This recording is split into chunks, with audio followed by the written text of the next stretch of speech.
All right, guys, it's official. Unfortunately, we have reached a point that we didn't want to reach, but we must cope, we must deal, we must power through. The NFL has found its Warriors-Cavs matchup. Okay. Oh, I don't know if I would I compare guess. them to Warriors Cavs, but I will compare the Chiefs to the Warriors, though.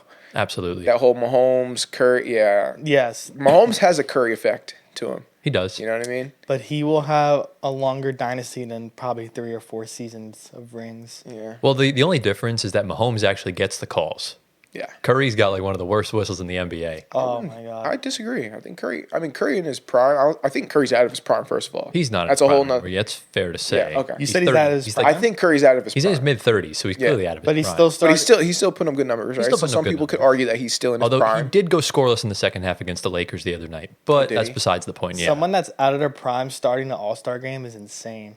I mean, he wouldn't have been starting if Luka didn't get hurt. Oh, that's So- that is true. But still. But still, Yeah. Man, I'm a Curry hater. I'm not gonna lie, but the fact that he's You hate food? out of his prime. No, actually, I like Curry. I like yeah, food. that's a good. You One. hate Food is good. I personally like Curry, but Curry the player, it's very surprise. Like him being an All-Star starter, Yeah. and he's out of his prime. That's a feat. I have to give him credit as a Curry hater. Same with LeBron and KD too. Yeah. Although I'd argue KD's still in his prime out of those three. Yeah, the West is going to have an all-new starting 5 really soon when those guys all retire. Yeah. Yeah, think of in like in a few years it'll be SGA, Luka, Wemby, Jokic, and that fifth spot's could be up for grabs. Yeah, because the East is kind of in their new era of their stars. Not really, and they're still kind of clinging on to Tatum and Dame and all those guys. Yeah. So it really Giannis. just kind of depends. Giannis, obviously. Giannis will Yeah. be starting for the rest Yeah, of his for sure. career. For So, and plus the starters are a popularity contest, so it's Paolo not like Banchero, I think he'll be starting.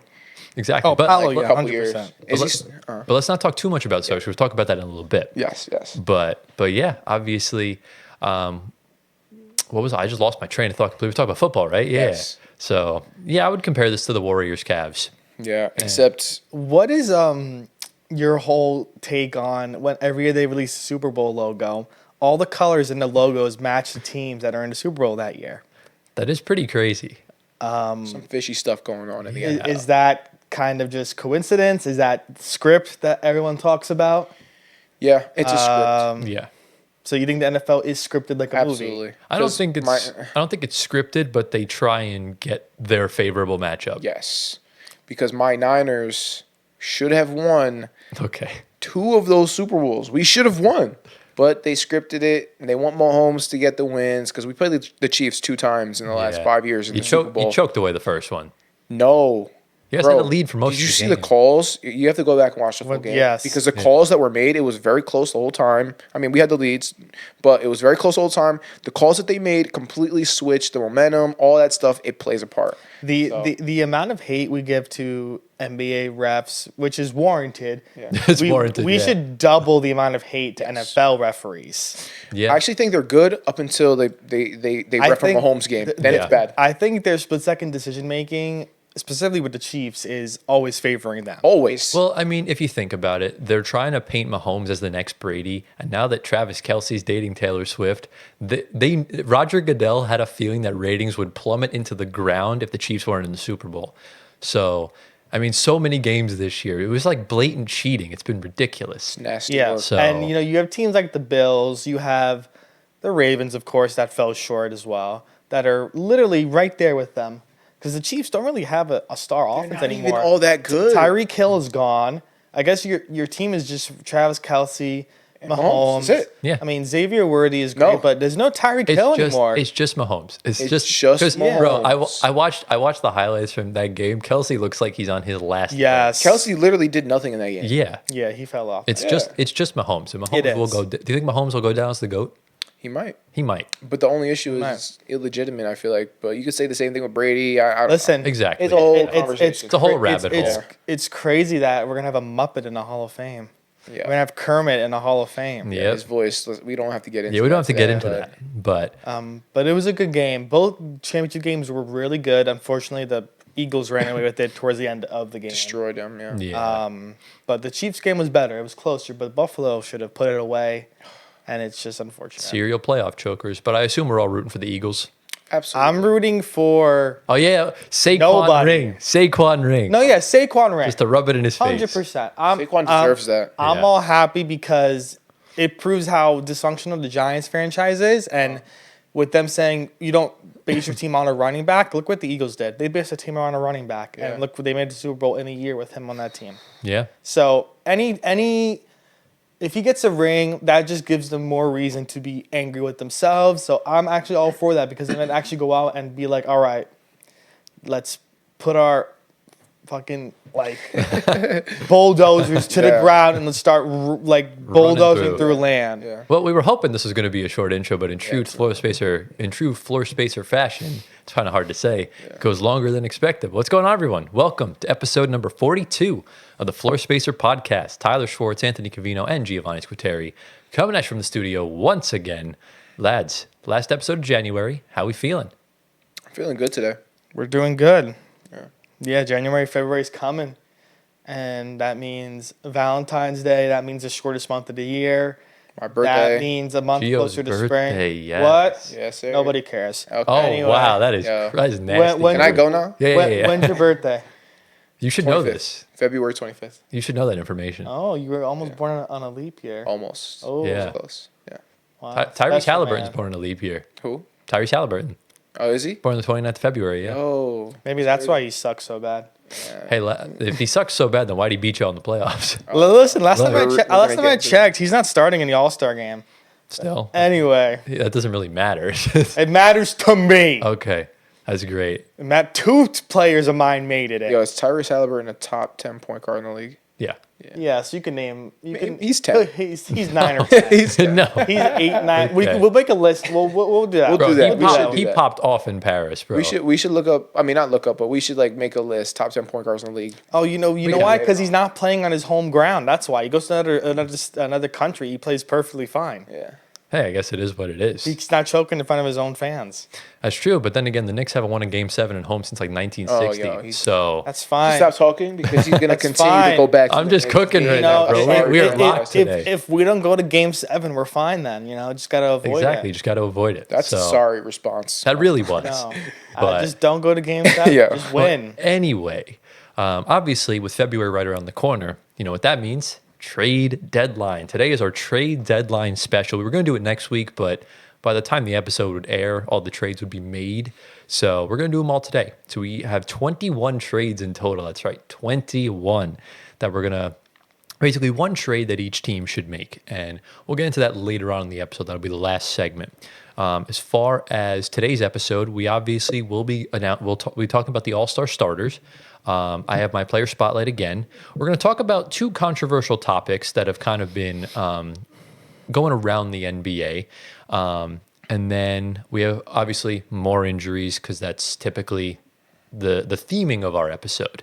So if you guys do enjoy today's episode, be sure to drop a like, subscribe to the channel. We're trying to get the 5K by our 1-year anniversary. Launching our Discord server then as well. If you're on Spotify, audio platforms, give us 5 stars, answer the polls, yada, yada, yada. Follow our socials down in the description below. Get Gio to 1 million Instagram followers. And yeah, guys, I think that's all the general housekeeping. Anything to say before we dive right into the first segment? Let's do it. Let's dive. Let's go. All right, into the first segment. We're going to talk about this pretty quickly because we've talked about it a few times. But since this just happened, we kind of have to address it. So before I left to come over here, a breaking news from Shams Charania came out that the Heat have suspended Jimmy Butler indefinitely until further notice. So this has been just a really weird saga the past few weeks of Jimmy Butler missing practice and a team flight, violating team codes and everything like that. And apparently, from what was said, he was told during shoot-around today that he wasn't going to start and they were going to play Haywood Highsmith instead. Jimmy Butler walked out of shoot-around, left the facility, and the Heat suspended him indefinitely. So we'll kind of just briefly go through this since we have a lot to cover today. So, Gio, your thoughts from Pat Riley here? Oh man, this is a rough one. I don't know. I mean, he is violating all these team codes. He's not showing up to meetings. He's late. He's not going on the planes and all that stuff. So, I think it's justified.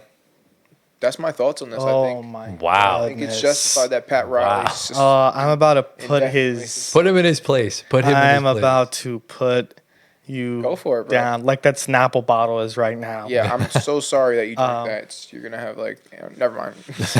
I understand his point, but this is an issue I have. This is a player that I think has respectfully said he's wanted out. You have James Harden as an example that has wanted out on 2 separate teams within 2 years, and they did it pretty much like that.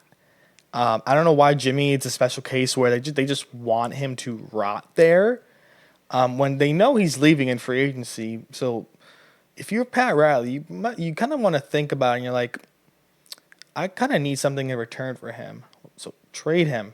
Get a first-round pick. Get some players in return. You're going to lose him. You're going to do like a Clippers and lose him for nothing? And suspending him, the man hasn't done anything wrong. Except not go to meetings, except... Well, I think that's... disrespect. It's not disrespect. The disrespect, I think, is the suspensions. Both ways. This guy is still showing up to shoot around and practice. He doesn't have to show up. But as a professional, he shows up and does his job, even though he's really upset with what's going on. And this is a guy that's kind of giving you your franchise a kind of post LeBron era a bump up because they had the finals run a few years ago. They kind of stayed in relevancy because of him. If he didn't go there, he probably would have been in the same area right now as the Hornets, the Wizards, and the Nets.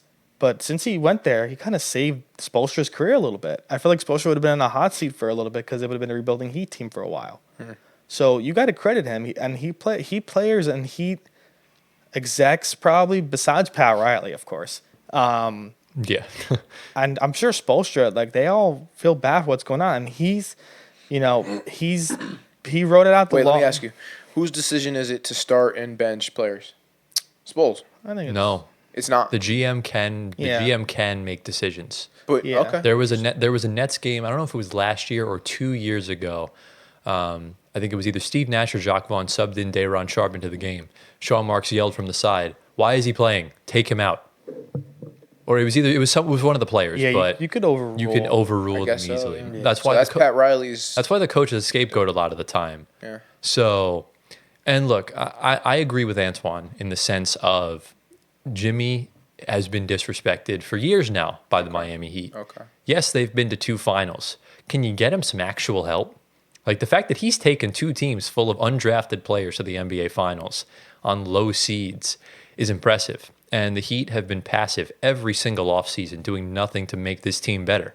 They had the 1 seed in 2022, and they decided to just keep the roster as is. It staled out. It stagnated. They were the 8 seed the year afterwards.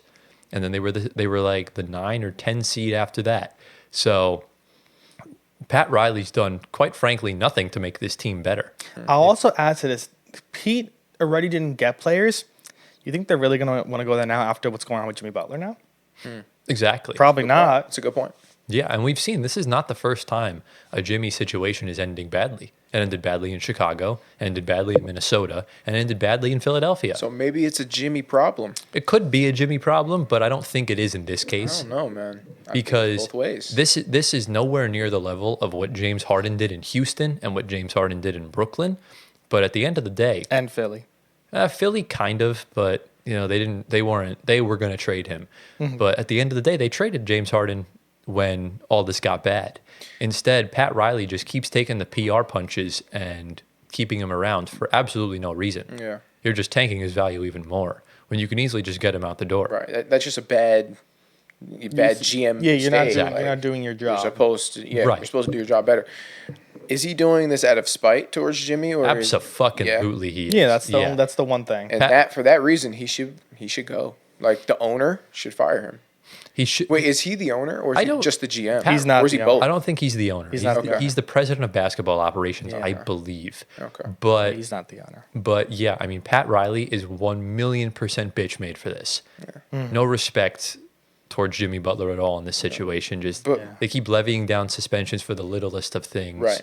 Where you got to give the bro Still some got to help. hold people accountable, and we always knew the Heat culture was super all about holding people accountable. We're a Right. team, we're a group, everyone comes to the meetings, all that Listen, stuff. Right? We already knew that. Jimmy knew that. He was there for years, and he knew that if he didn't go to whatever it was, he would get fined. Right? Understandable, yeah. Listen, I mean, if Pat Riley wants to do more paperwork that's unnecessary instead of just trading him out, then let him do the fucking paperwork. Exactly. It's just it makes the most sense. If a star is disgruntled, you get him out of there. Right. And this is the best player the Heat have had since LeBron James was on the team. So it kind of is what it is. Because obviously when Wade came back, he was kind of washed. Right. So can't really say he was the best. But Jimmy Butler did a lot for this franchise. And to see it end the way it's going to end just leaves a bad taste in my mouth. And I really am not a fan of Pat Riley after this anymore. I've lost almost all my respect. I don't know if you can blame it on Pat, though. You can, Because the thing is, like you mentioned, to your point, everywhere Jimmy has been, it's been a bad situation when he left, right? But So what does that tell me? But you can't say it's Jimmy's fault. What it tells me, though, is that Jimmy's not the best guy to work with. So then That's what it tells me. So then what is Harden's story about? Well, Harden had some very, very tolerable GMs. I guess that's what that's showing me. But again, that's the moral of the story here. Houston's a very well-run franchise. Sean Marks, outside of the big three era, is a decent GM at best. Daryl Morey, no one likes him, but he's a good GM when it comes down to the basic business of the game. And Lawrence Frank is Lawrence Frank. Here with Jimmy, the Bulls front office is just idiotic. So it's clear that they fucked up trying to build a good team around Jimmy Butler, hence why he left. Right. They traded him to Minnesota, a place where he didn't want to go. So at the end of the day, the Wolves also were not a serious franchise until they got Tim Connolly in the door. And then Philadelphia, Jimmy Butler wanted to re-sign, but again, the way the Philly front office was ran, Jimmy Butler did not like the future and the vision, so he left. Hence why Miami was the right spot for him.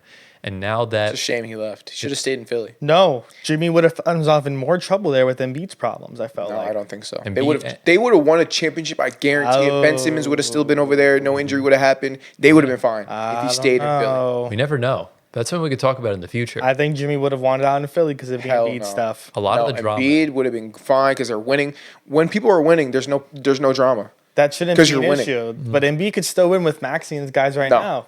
Jimmy is a different level. Oh, my. Okay. Paul George is there. Jimmy in that time was a different level. Paul George is old. Yeah, Paul George is old. You know what we can do? We can go to NBA 2K and we can sim it. All right. We could sim it and see what happens. We'll see. There's no chance that Philly team stays healthy. I disagree. The only Philly team that's healthy is their football team. Okay. Yeah, that's very true. So that's the only team. But yeah, that's kind of the overall essence of the Jimmy Butler thing. So Pat Riley on the 0.00001% chance you're watching this, please just do us all a favor and trade Jimmy Butler. It's so simple. Why would he listen to you? He has a. I know ball, bro. Pat Riley knows ball. He coached the Knicks in the '90s. That was a decent decade for them. He's been the general manager for the Heat for, I don't know, the past like 15 years. A long time, right? And what have they done? They've won multiple championships. So he won one with D Wade and Shaq. He won a few with LeBron, Wade, and Bosh. Like, this guy knows what he's doing. Sometimes good eras must come to an end. There you go. Look what happened with Phil Jackson and the Knicks. He tore us down. So, all right, you guys got me. You guys cooked me. He tore us down. You guys cooked Phil me. Jackson. You guys got it. So, he has a week and a half to do it. Yeah, that's true. So, trade Jimmy Butler, and let's get into the injuries now. So, let's go. We have a few. We'll kind of breeze through these because they're not as. We don't want to spend as long on this topic since we got a lot of trades to get through. So, Antoine, let's start with the first one. Okay, so we're going to focus on a team first in the West. Another team that kind of gets bit by the injury bug. Bless you. Excuse you. That's cough. Whatever. But the more painful one for the Dallas Mavericks, especially, is Mavericks. I said Mavericks or Mavs? You said Mavericks. Mavericks. I like Mavericks. Yeah. Mavericks. Derek Lively. Unfortunately, he got a stress fracture in his right ankle this past week, and he'll be reevaluated in a month from now. So that means Daniel Gafford's going to get more playing time because also their third backup center behind Lively, Maxi Kleber, he got a right foot fracture this week and will be reevaluated in a week. I'm assuming that's to determine the severity of it, but he'll be out probably for the rest of the season. Wow. So now you're looking at a team depleted from their second and their third center. So Gafford minutes is going to be on an all-time high for a little bit. That's good for Gafford. I mean, bro was about to get traded. Okay. They were dangling him around the trade market, and now that Lively's going to be out for God knows how long, he's going to wind up playing. He's going to wind up staying. But this now kind of opens the door for Dallas to make a trade at the deadline And because, I mean, let's be honest, Maxi Kleber, whether he was healthy or not, kind of needs to get traded. He was really a net negative for that team Really? a lot. Yeah. Yes. They also went to the finals without him for most of that run anyways because he dislocated his shoulder. So it's just unfortunate, yeah. As for Lively, I mean, this just continues the bad injury luck for the Dallas Mavericks where Kyrie's been banged up. He's got back problems this year, and that's something they got to keep monitoring. Luka's got the calf problem now. So that's already a big issue in itself. And the team's just experiencing maybe a tad bit of a finals hangover just by playing deep into June. And now that Derek Lively's going to miss a bunch of time, the Mavs are going to be fighting to even get into the top 6, let alone the play-in. Yeah. So it should be interesting. But Gio, what do you see like out of this Mavs team now that Lively's going to miss more time? Honestly, I feel like maybe it's time to call this season over for the Mavs. Ooh. I think it's over. I mean, I don't see them going far in the playoffs. They had some really high points this season, but I don't see them really competing for a championship this year. I don't even see them competing for, like, I don't know, even like a Western Conference Finals or even like a semis. You know, like this team's depleted, like you said, injuries, banged up. Even if everyone comes back and they're healthy again, it just doesn't add up for me. Like they haven't logged enough minutes together on the court, so I don't see it. I think trades could maybe change that, but I mean they haven't played awful since Luka's gone down. Like I think they've beaten the Thunder 2 or 3 times already this season. Yeah. So that's one team that the Thunder cannot beat. Yeah, that's interesting. That would be an interesting first round series. That would be very interesting. If the Mavs get the 8 seed. Interesting dialogue. Hold on. Okay, it's possible. My SGA, my anti-MVP SGA agenda would be insanely insufferable. Yeah. But yeah, I mean, it's going to be a rough month. Let's see what the Mavs do in the trade deadline. Let's see what whoever cooked up with the Mavs later on in the episode, if maybe a trade could remedy their problems. So let's see when the time comes. True. So yeah, let's get into the other one. Yeah, so we're going to close it off with a guy that's going to be out for the remainder of the season, unfortunately, already. And that's Charlotte Hornets' Brandon Miller, an up-and-coming star in this league. He's going to be out for the remainder of the season. He underwent surgery this past week to repair a torn ligament in his right wrist, which I think he suffered a week before, and they reevaluated him, and the best opinion was an option was to surgically repair that right wrist, and he's going to be out for presumably the rest of the regular season because they are not making the playoffs. I think even if they make the playoffs, he's not going to be able to play. Yeah. 'Cause I think it's a shooting wrist, no? I think so. It's his right wrist. Yeah, he's a righty. He's cooked. So, I mean, long term, this could be a blessing in disguise because in 2021, the exact same thing happened to Jalen Brown. 3 years later, he's a finals MVP. So, Brandon Miller, 2027, 2028 finals MVP? Okay. Question mark? All right. You know what? History does repeat itself. It does. I don't know. You know, they kind of have the similar build. They play the same position. Yeah. So I'll give you $5,000 if that happens. Okay. shake on it right now. Shake Charlotte's on it. going to have to get a lot better. Charlotte in the finals. I don't That's know. crazy. That's That's the number honestly one thing. Charlotte in the finals is the That craziest alone, thing. I think I'll give you $5,000. Yeah. I think it's Yeah. Wild. But yeah, no, it sucks. Brandon Miller has been really fun to watch since he's come into the league. Yeah. And, you know, it just is what it is. Yeah. The Hornets weren't making the playoffs anyways. LaMelo's been in and out the lineup like crazy. Grant Williams is out for the year. Yeah. All they really have is Mark Williams is doing actually phenomenal so Yeah, far. he's playing really well. They have other decent guys, and obviously that POS that we're not going to talk about. But yeah, He's playing good, though. unfortunately, yeah, He's always going to play good. He's a player. He's a good player. yeah, it's a sad reality, but Yeah. it just kind of is what it is. For a long time, I thought he was Mikhail's brother because they have the same last name. That's crazy. That would like- have been funny as shit though. I remember there was a play like 3 years ago. He dunked on McHale, and they just started laughing at each other because it was a bridges on bridges crying. Yeah. Bridge on bridge. So, but That's insane. Charlotte will have a high draft. Presumably, they're going to get another good guy this year. Who? Charlotte. They're going to get another good. Yeah. If they had the number one overall pick, they're going to get Cooper Flag.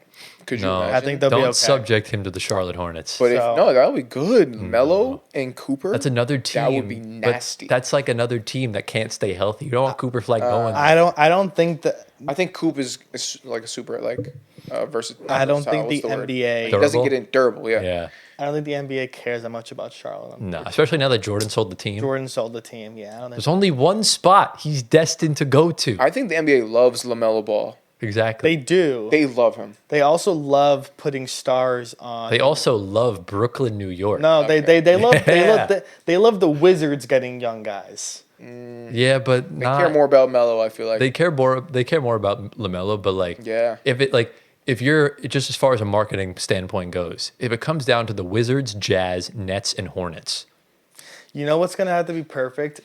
the Nets Depends are who's the, playing. On Wait, the team. the Nets are the clear Wait, number wait, one. Well, yeah, but like, Like- Hopefully by the draft lottery is in April, It's May. May. We're gonna live stream that live so we can That'd see be dope. Ty. Yeah, 'cause I'm involved. I'm involved. We can see Tyler go from happy seeing the top 3 to completely sad face getting number 3rd overall. I would be happy getting number 3. I'll be fine with Dylan Harper or VJ Edgecombe. I'll be sad if we miss the top 5. Okay, if they get like top 8, he'll be. Oh, that would be so sad. I It would cry be. for you, bro. Yeah, but I still think we're getting Cooper Flag, so it's okay. Oh, yeah. It's okay.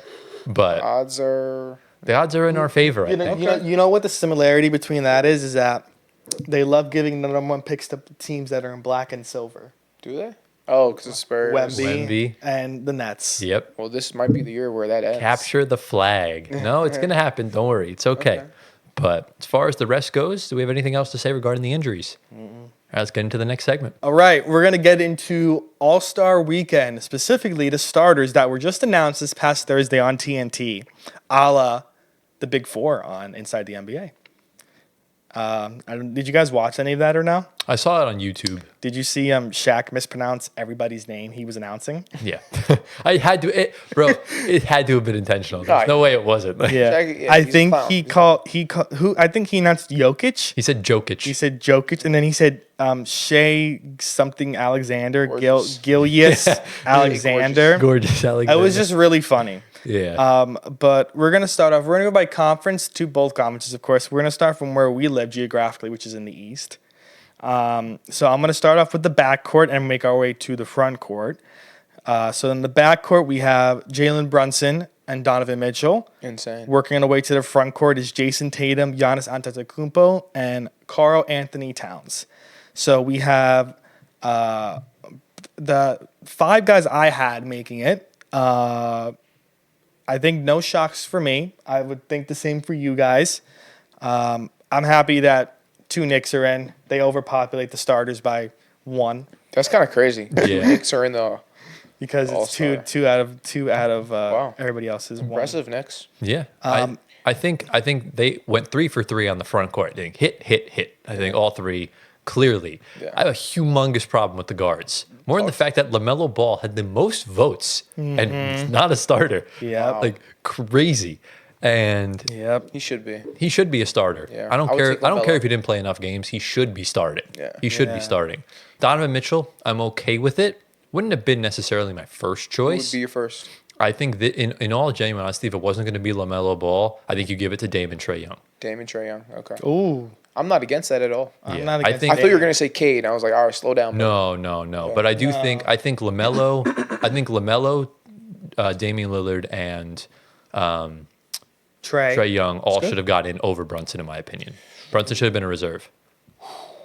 I think I think Dame over Brunson, but then I would take Brunson over Trae.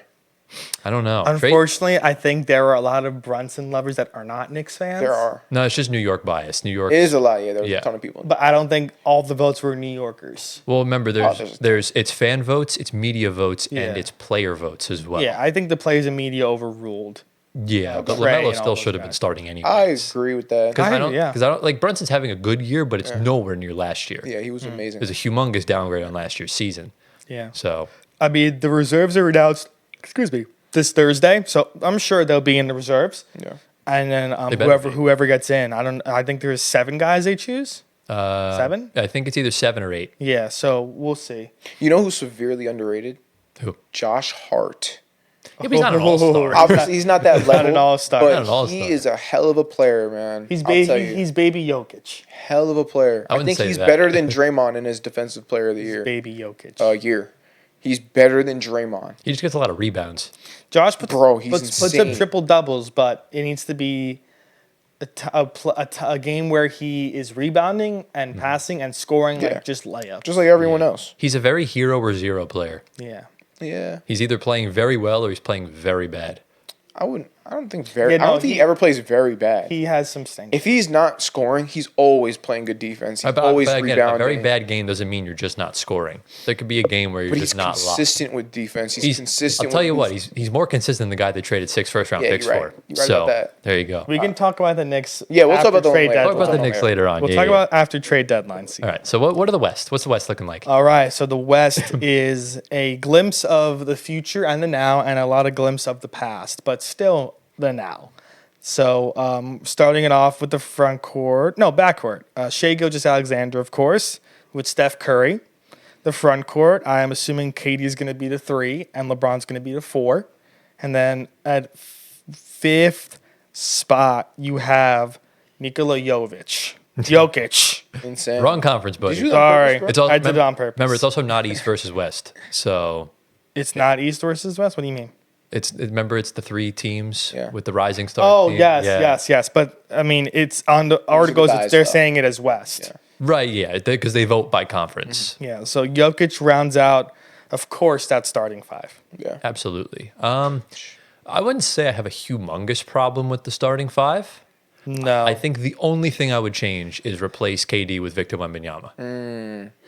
Because I think that was the I biggest snub of them disagree. all. KD out. I think KD got 10,000 more votes than Wemby. He just got it. For fan votes or for I think in overall? Total in votes. total. Total votes. Yeah, Okay. but Good. yeah, Good. I'll take No, Wemby's going to be a top reserve. We already know that. and Wemby will be starting next year. Yeah, he'll be He'll be starting next As year. far as the rest goes, I mean, yeah, Luka's hurt, so he's not going to start. Yes. right. And the game's in San Francisco, so Curry has to be a starter.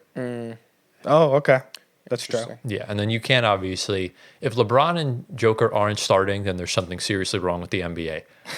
So, kind of Wait. is what it is. Is the Warriors?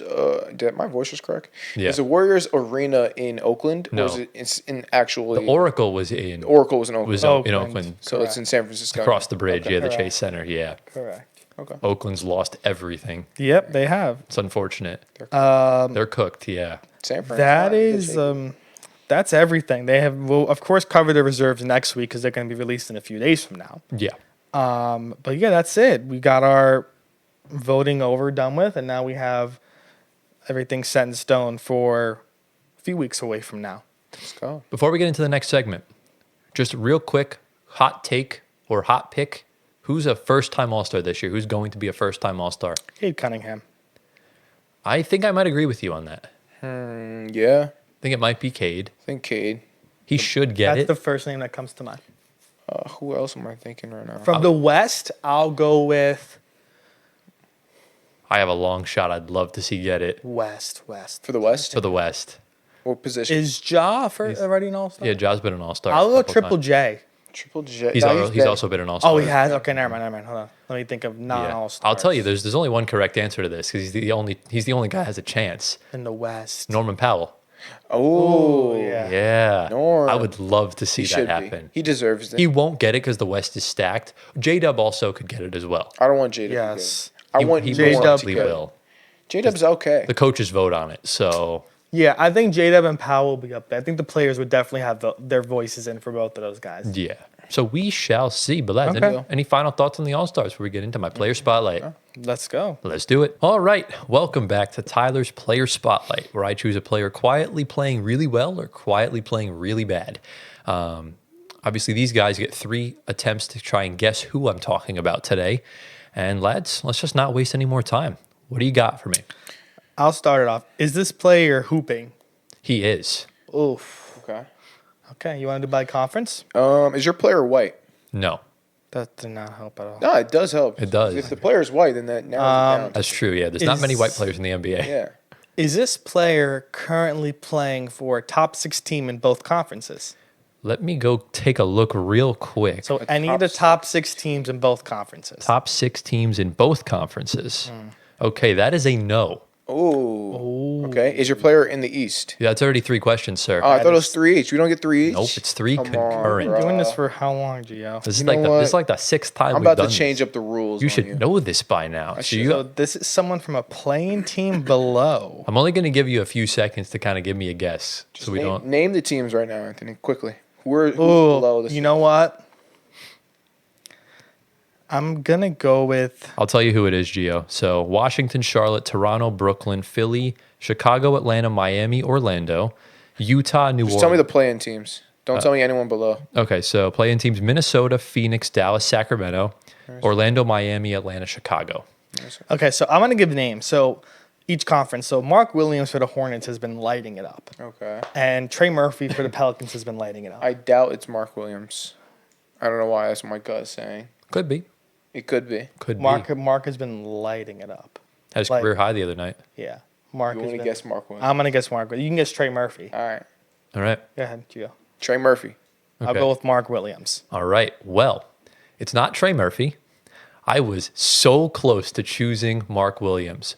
But there's a big man playing better, and it's in his first ever season. Let's talk about Kel'el Ware. Oh yes, Yeah. yes. Okay. I saw this coming. This is the first time in months I'm going to have some positive Miami Heat talk. It's going to feel a little bit refreshing. This is the one thing Pat Riley did right this year. So Kel'el Ware, in his last 5 games, I'll just put it plain and simple to you: 16 points, 11 rebounds, 2 blocks, 40% from 3, 52% from the field, and 100% from the free throw line. Wow. Very impressive. And he's only playing this on 27 minutes a game. Oh, wow. So already massive improvements regarding that across the board. He's playing better than Jimmy. He is. Jimmy's not even trying, but he's shooting 72% at the rim and 45% on shots from 25 to 29 feet. Wow. So he's efficient from just both ends of the spectrum pretty much. It's kind of like around 3-point range. Wait, how tall is he? 7 He's foot. 7 foot. He's 7. 7. Whoa, I thought he was like 6'10". Nope. No, Okay. he's tall. This guy was one of the best performers in the summer league this year. Yeah, so we he knew was. it was going to be good, but He's a high flyer, right? he's a high flyer. Yeah, Yeah. really had trouble kind of finding his footing this year. And I'm just saying, after these past 5 games, he's going to be a star. Would you say that he's like Obi Toppin with a jump shot? Obi Toppin can shoot, so no. Obi's like, I don't know. Obi's a good shooter. Yeah, I would say he's more like, I don't even know really. He's like, think of a better Nick Claxton. Oh, okay. Yeah, I like he's that. lanky, Kel'el Ware. Think about Nick Claxton with less laziness I like that. and a shooting ability. That's a good player. Yeah, that's a good player. And the lineups with him and Bam, my God, they are beautiful. They work. That's what I was gonna say. Because the one thing that's allowing this is Bam starting to shoot the 3. Because we saw, it was really funny how Bam never shot very many threes. And really, in the finals, he experimented with some mid-ranges because when you're playing that stacked Nuggets team, really kind of had to do anything. And we saw the year afterwards, he just refused to shoot at all. In a game against the Pistons in April, right at the end of the season, he makes a buzzer beater from like 35 feet, and that just gave him the confidence boost right then and there. And he just became a 3-and-D big. So I think allowing Ware to shoot now from behind the arc, him working with Bam, having 2 stretch 5s essentially in your lineup works.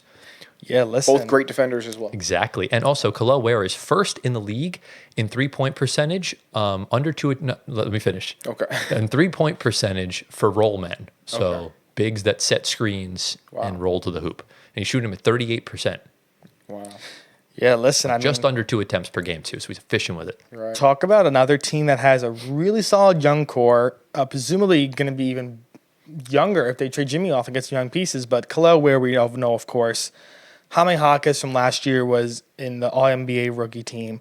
Should be getting a lot better, presumably soon. Nikola Jovic, we know, is getting better. Pell Larson, their second-round pick, is cranking in their rotation. He started the other day. And then another guy that really was playing well but got injured was Drew Smith. Nets legend Drew Smith. Drew Smith was coming on for them. He had a season-ending injury, so he'll be back next year, but I feel bad for bro. he'll be fine. And then Haywood Highsmith is getting some really valuable minutes. I think Eric Spoelstra said Haywood Highsmith's one of their most valuable players right now, and they're paying for them. Bro's been averaging like 3 points a game. Yeah, that's And then, kinda of crazy course, to say. it's all led by Tyler Hero, who was their star on the team when Jimmy leaves. Oh, he's a good first-time All-Star. I'd love to see Tyler Hero. Yeah. But listen, after Jimmy leaves, it's their time to experiment with the young guys. They have a nice core.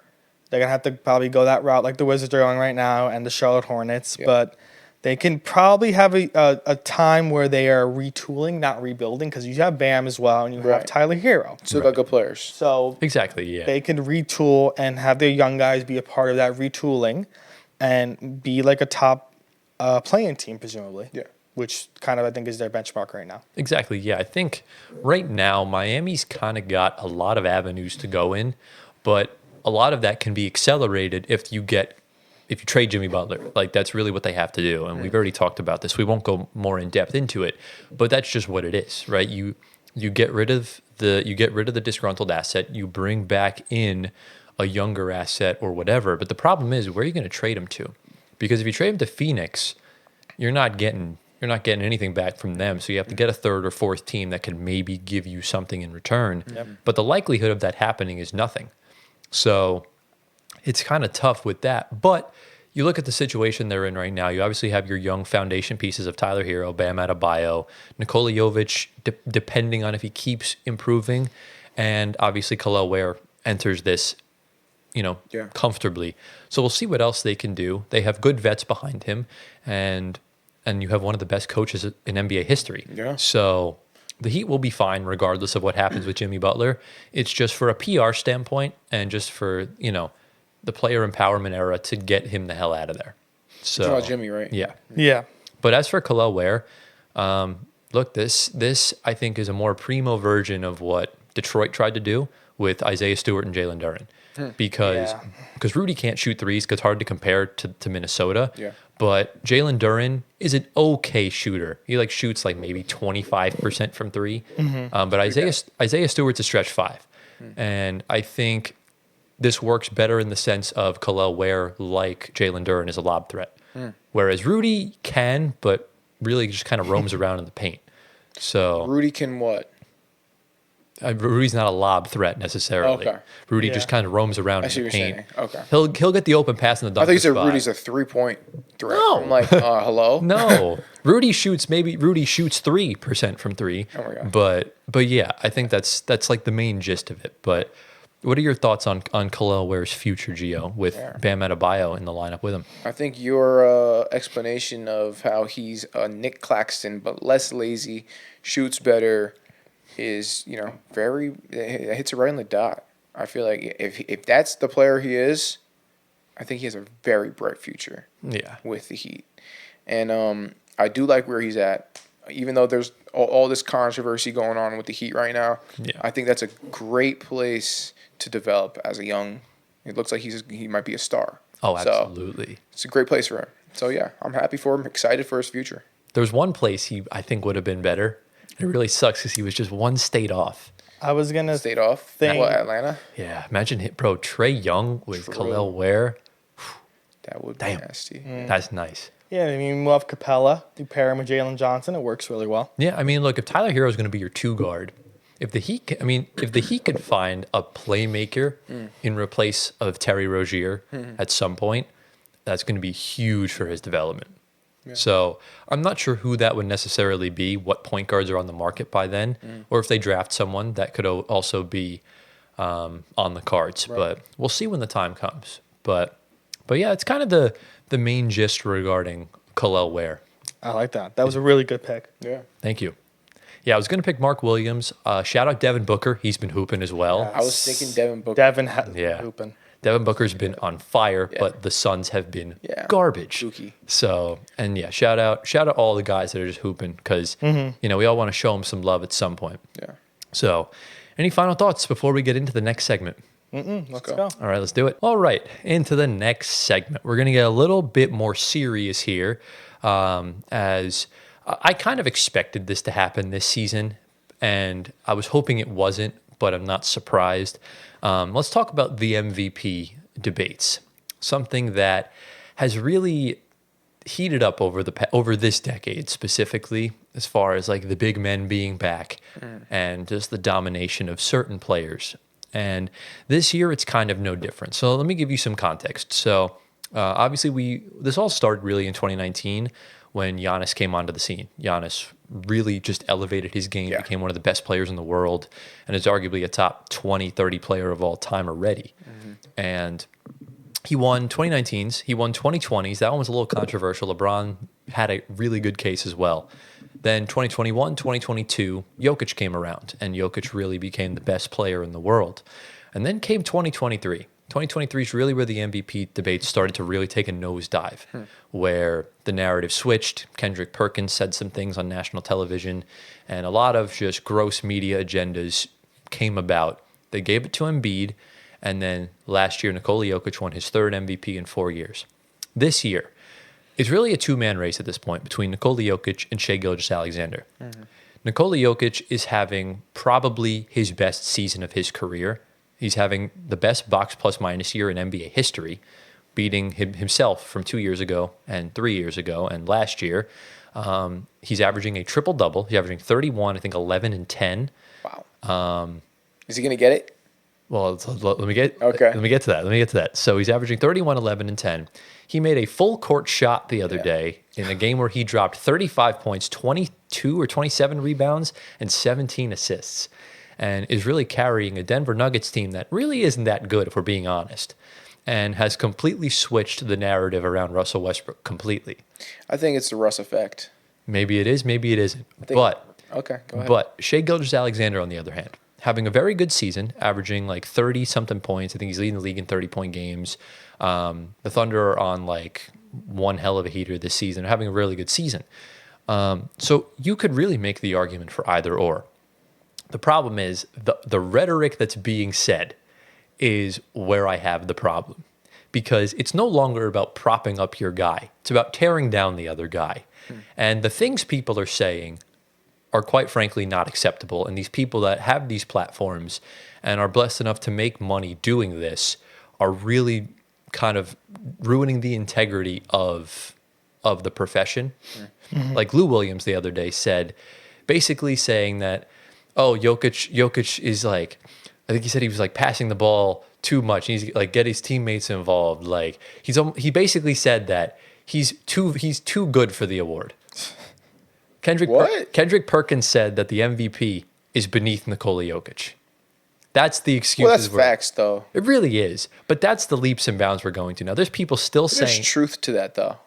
Like, we get it. You can win MVPs, win a championship, you know? He did. He did. Keep doing it. But again, it's a regular season award. Let me actually pull up what Lou Williams actually said. Let's hear this. Because I ain't gonna lie, it was some of the craziest rhetoric I think I've ever heard in my entire existence. I did tweet that, and it did go like semi-viral. Do you have some audio on this? I don't want to play it because we're gonna get copyright claimed out my ass. Yeah, we don't have. There's like a whole like lengthy legal process to get permission to use those clips. Yeah. You got to go through that process. Well, Kendrick Perkins said that Nikola Jokic is the best player, but not the most valuable player. So while I look for the Lou Williams quote, explain your thoughts on that. Ridiculous statement. I mean, it's obvious. I mean, I remember you, Tyler, telling me last week, whenever Nikola Jokic plays, they're like, the Nuggets are like a plus something, a huge number. And whenever he's out, they're a minus something, a huge number. So what does what does that mean? That means that he's the most valuable. Valuable. Player. Yeah. That's what the word means. Yeah, that was my argument. That was my argument when Russ won the MVP award in what was it, 2017? Same argument I had. You know, they were a lower seed, not as high as James Harden, but I'm saying he's the most valuable to his team in the whole league, and that's the same argument you're making right now. Right. I understand it, but I got to go with the Aura Man's narrative here. I have to. Stop it. I already chose him. I have to stick with it. That's true, you do. But. Big but. Okay. Big but. Pause. But if the Nuggets continue to win the way they're doing right now and they rise and rise and rise, it's going to be Jokic's award. It should be. But at the end of the day, remember, the one time he didn't win it, they had the best record in the West. Yeah. And that was when the whole narrative changed, when Kendrick Perkins played the race card. And so did Philly. Like Philly had the best record in the East, right? No, they were third. They were third. And that was the thing. Everyone wanted to cling on to that one game they played against each other in Philadelphia. But when the game was in Denver, Embiid, of course, in Embiid fashion, ducked the matchup. So here's what Lou Williams said. He said, this is just one singular quote from what he said, "Are these numbers absolutely necessary for them to be competitive?" Yeah. Are these Yeah, numbers- quite They are. clearly. Yeah. Yes. Like, is he for real? I don't know if maybe he's not watching. Are we for real? Like, seriously, like, we saw that Nikola Jokic wins 79% of his games when he has a triple-double. Yeah. He has the most wins in the NBA in the past 10 years. Yeah. No player has more wins in the past 10 years than Nikola Jokic. Wow. That's actually very impressive. Yeah. Like, he is winning. Yeah. And when he's off the court, we see that they're losing.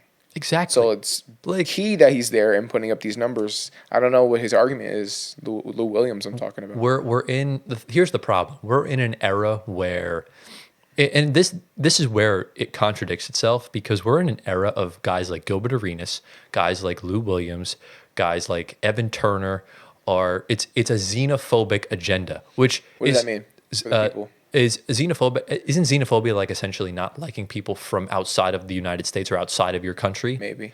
Which, one, is complete horseshit because SGA is not even from the United States, but he's Canadian. Well, but he might be. I heard Canada might become a U.S. No, state. shut the hell up. That's not Yo, Shut the hell you up. never happening know. as Yeah, of yeah, now. definitely. You never know. Okay.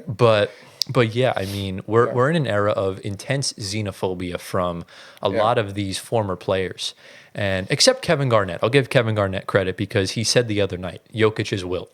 And Jokic was the first person to drop 35, 25, and 15 since Wilt Chamberlain. It's the second time it's ever happened. Are you sure Russell Westbrook did that literally? 35, 25, and 15 assists. Russ has never done that. Russ has never done that? Nope. Only Nah, he Wilt definitely did that. Wilt Chamberlain and Nikola Jokic. Those are the only two times it's happened. They each did it once. Okay, well, to push the Russ agenda really quickly, give me a second. Okay. Has he ever done a 20-20-20?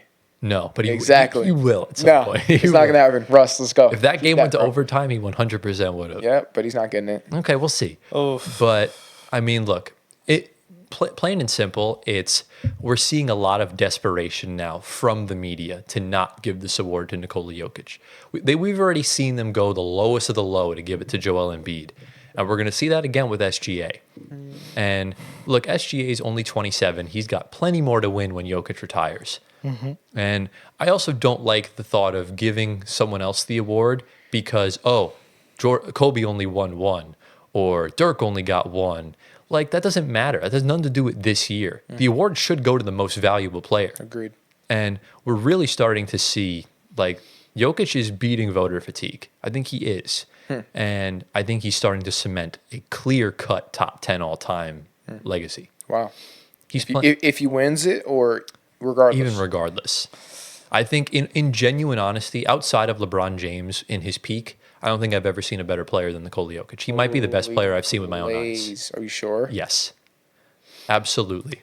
I have two things I want to say. So, the players that are all talking about the MVP agenda, like Lou Will, Kendrick Perkins, Evan Turner. Stephen Turner. A. Smith. These are all guys from a different era of basketball. Also, these guys, the NBA predominantly in their time and age was made up of guys that went through the process of going to college, one and done, or staying for longer, and also coming through high school. Okay. Yeah. No guys internationally were successful as well as Jokic has become, just from an international team standpoint. So I understand that could be part of their reasoning is that this guy came from a non-college team, non-high school team in the U.S. He played in Serbia in the streets and became one of the best players of all time. That could be just hating on that. I think another part is the race card because Jokic is not a black athlete. He is a white athlete, and all these guys talking about it are black athletes. But that should not be a problem. Right. Jokic is the best player regardless of skin color. He's the best player on the court, and there's nothing wrong. These guys all played with European players in their careers as well, and I probably supported them as well. They probably just not as good as Jokic, and I think that's probably what's taking their brain off a little bit. I think it's like a jealousy aspect. It's a jealousy aspect. in the sense that, one, they're going to he's passing their legacy already, and two, like These guys are nowhere near Jokic. I don't think he's jealous. I think they're upset because he has not followed the correct path in their mind Right. to be an NBA player. He's also not their idea, their general platonic ideal of a basketball player. How so? He's not skinny. He's not like he's muscular, but he has no definition. Yeah. And like the whole agenda of Jokic can't play defense, which is a total sham. Like he can. It's just he's not your stereotypical jump high block shots. Right. That's just not what it is. And at the end of the day, it's just former players don't like newer generation players. I think that's more so what it is. That's what I think it is. I don't think it's a xenophobia. I don't think it's a racism. For Gilbert Arenas, it definitely is, because Gilbert Arenas has been talking shit about Europeans for a long time. Yeah. But Yeah. I personally don't like. I'm not even gonna get into it. What was I gonna say? I mean, and then also, there is kind of you could also kind of fix this issue, not as much, because Jokic and SJ do play in the same conference, so it doesn't really make sense. Just make conference MVPs. Nah. no, I don't Get it done with. I don't agree with that in the sense that because remember the East is really bad right now. Giannis would win That's that exactly every the year, point. and then Giannis would retire with like 11 MVPs. Yeah, and then It's the like West, that. it's Yeah. Jokic and SGA for It now. needs to be one award. It should be. It needs to be one award, but like Kendrick Perkins said, we need to rethink the ballots if Jokic wins it again. What does he mean by that? He doesn't want him to win. No, but what does he mean by rethinking the ballots? Like the way people vote for Either the way MVP? people vote or the way the criteria is. What does he want to rig the? He already did it, so it's like That's crazy. That's kind of what it is. The fact that Kendrick Perkins has power on MVP voting for being a nobody in the NBA is insane. Look, unfortunately, he does have a championship. He does. But look, I do think they need to change up the way the voting is, in the sense that the media should not be able to vote. I've always been a fan of that. There should be a committee Okay. that should vote on this, and it should be a rotating committee every Correct. year. Committee Correct. of former Right. players. Journalists. Journalists. Bipartisan journalists. You're gonna give them all the power. The journalists. I don't know. No, not the beat writers. Not to be right. The unbiased journalists. That's impossible. No, they always do gonna exist. have a bias. They do exist. Guys like Bill Simmons is an unbiased. He thankfully he has a vote, and Very few But guys like best. Stephen A. Smith shouldn't get votes, or like no, I like Stephen A. Bro. Get him in like there. Chris Broussard has a vote. You know. Like Yes, but Stephen A. is very biased. Is he Stephen that? A. is insanely. Very biased. So is everybody. Like I don't like even if they don't even admit it, they're biased. Yeah. They're biased. Behind closed doors, everyone has their own agenda. That's cap. If you tell me they don't. Well, they do. Yeah. But when it comes to, I'll give you a perfect example. The MLB Hall of Fame voting. Bro had to put his pen away for this. So, He's about to so the MLB Hall of Fame voting. Yeah. So, which is voted by the Baseball Writers of America, but these writers are immensely biased to a point that one writer, who will probably be named later on, will not give his vote to a unanimous Hall of Famer just because he does not want to be unanimous. That happened to Ichiro Suzuki this past year. He was at 99.9% Hall of Fame, or one person did not vote for him. You think that's Why? okay? Because he's not unanimous. But Derek Jeter, same thing. who did he vote for instead? He wasn't on he didn't put him on the ballot. He didn't check off his box. Didn't check it off at all. Derek Jeter was the same thing. The only unanimous Hall of Famer in baseball is Mariano Rivera. Oh wow. Derek got Jeter all of it. also missed a vote. So Vote. what? He missed one vote. And Yeah. guess where that voter was from? It was a Boston Red Sox writer. Ooh, interesting. Yeah, So, but I don't know who hates the Mariners. Probably someone that hates Japanese players. Maybe. Probably. That's Yeah. what I would think my bias is for that. yeah. That's why Ichiro did not get it. But Jeter was a Boston Red Sox writer. So there's your bias right there. Okay. So you got to take those, like Tyler says, those unbiased writers away. Give it to someone that's not a Boston Red Sox writer voting for a Yankee Hall of Famer that should be unanimous in everybody else's mind. Same thing probably for Ichiro Suzuki. 'Cause in my mind, I feel like like what Kendrick Perkins did in 2023. If you do something like that, that should disqualify you from getting a vote. That's fair. I think that's what it should be. That's fair. Because if you're completely changing the narrative around, first of all, he was lying. What he said was a total farce because obviously Kendrick Perkins played the race card. He said since 1990, three players that won MVP that weren't top 10 in scoring were white: Steve Nash, Jokic, and Dirk Nowitzki. Now, not only was this false that Magic Johnson didn't average, wasn't top 10 in scoring literally in 1989, why he stopped short in 1990, but Jokic, Nash, and Dirk were tied for 10th in scoring. So they were top 10 in scoring. But Kendrick Perkins changed the narrative, moved the field goal posts, and at the end of the day, it put the voters in a weird, awkward spot where it's like, this is kind of going around the league now. I don't want to be a part of this. That's why they voted for Joel Embiid. That's also when Jokic just decided to phone in the MVP race and didn't really care about it. And the MVP is just like, the MVP is supposed to be a prestigious award, and it's a joke now. Like, it's turned into a complete joke of just who's got the best agenda. And that's just is what it is, to be honest with you. You mean like the best story behind it? No, the best agenda, what the people say on like television. The media. If y'all remember when we did our season predictions, when we did our picks for the awards, I did not pick SGA for the reason that he was going to be the most valuable player.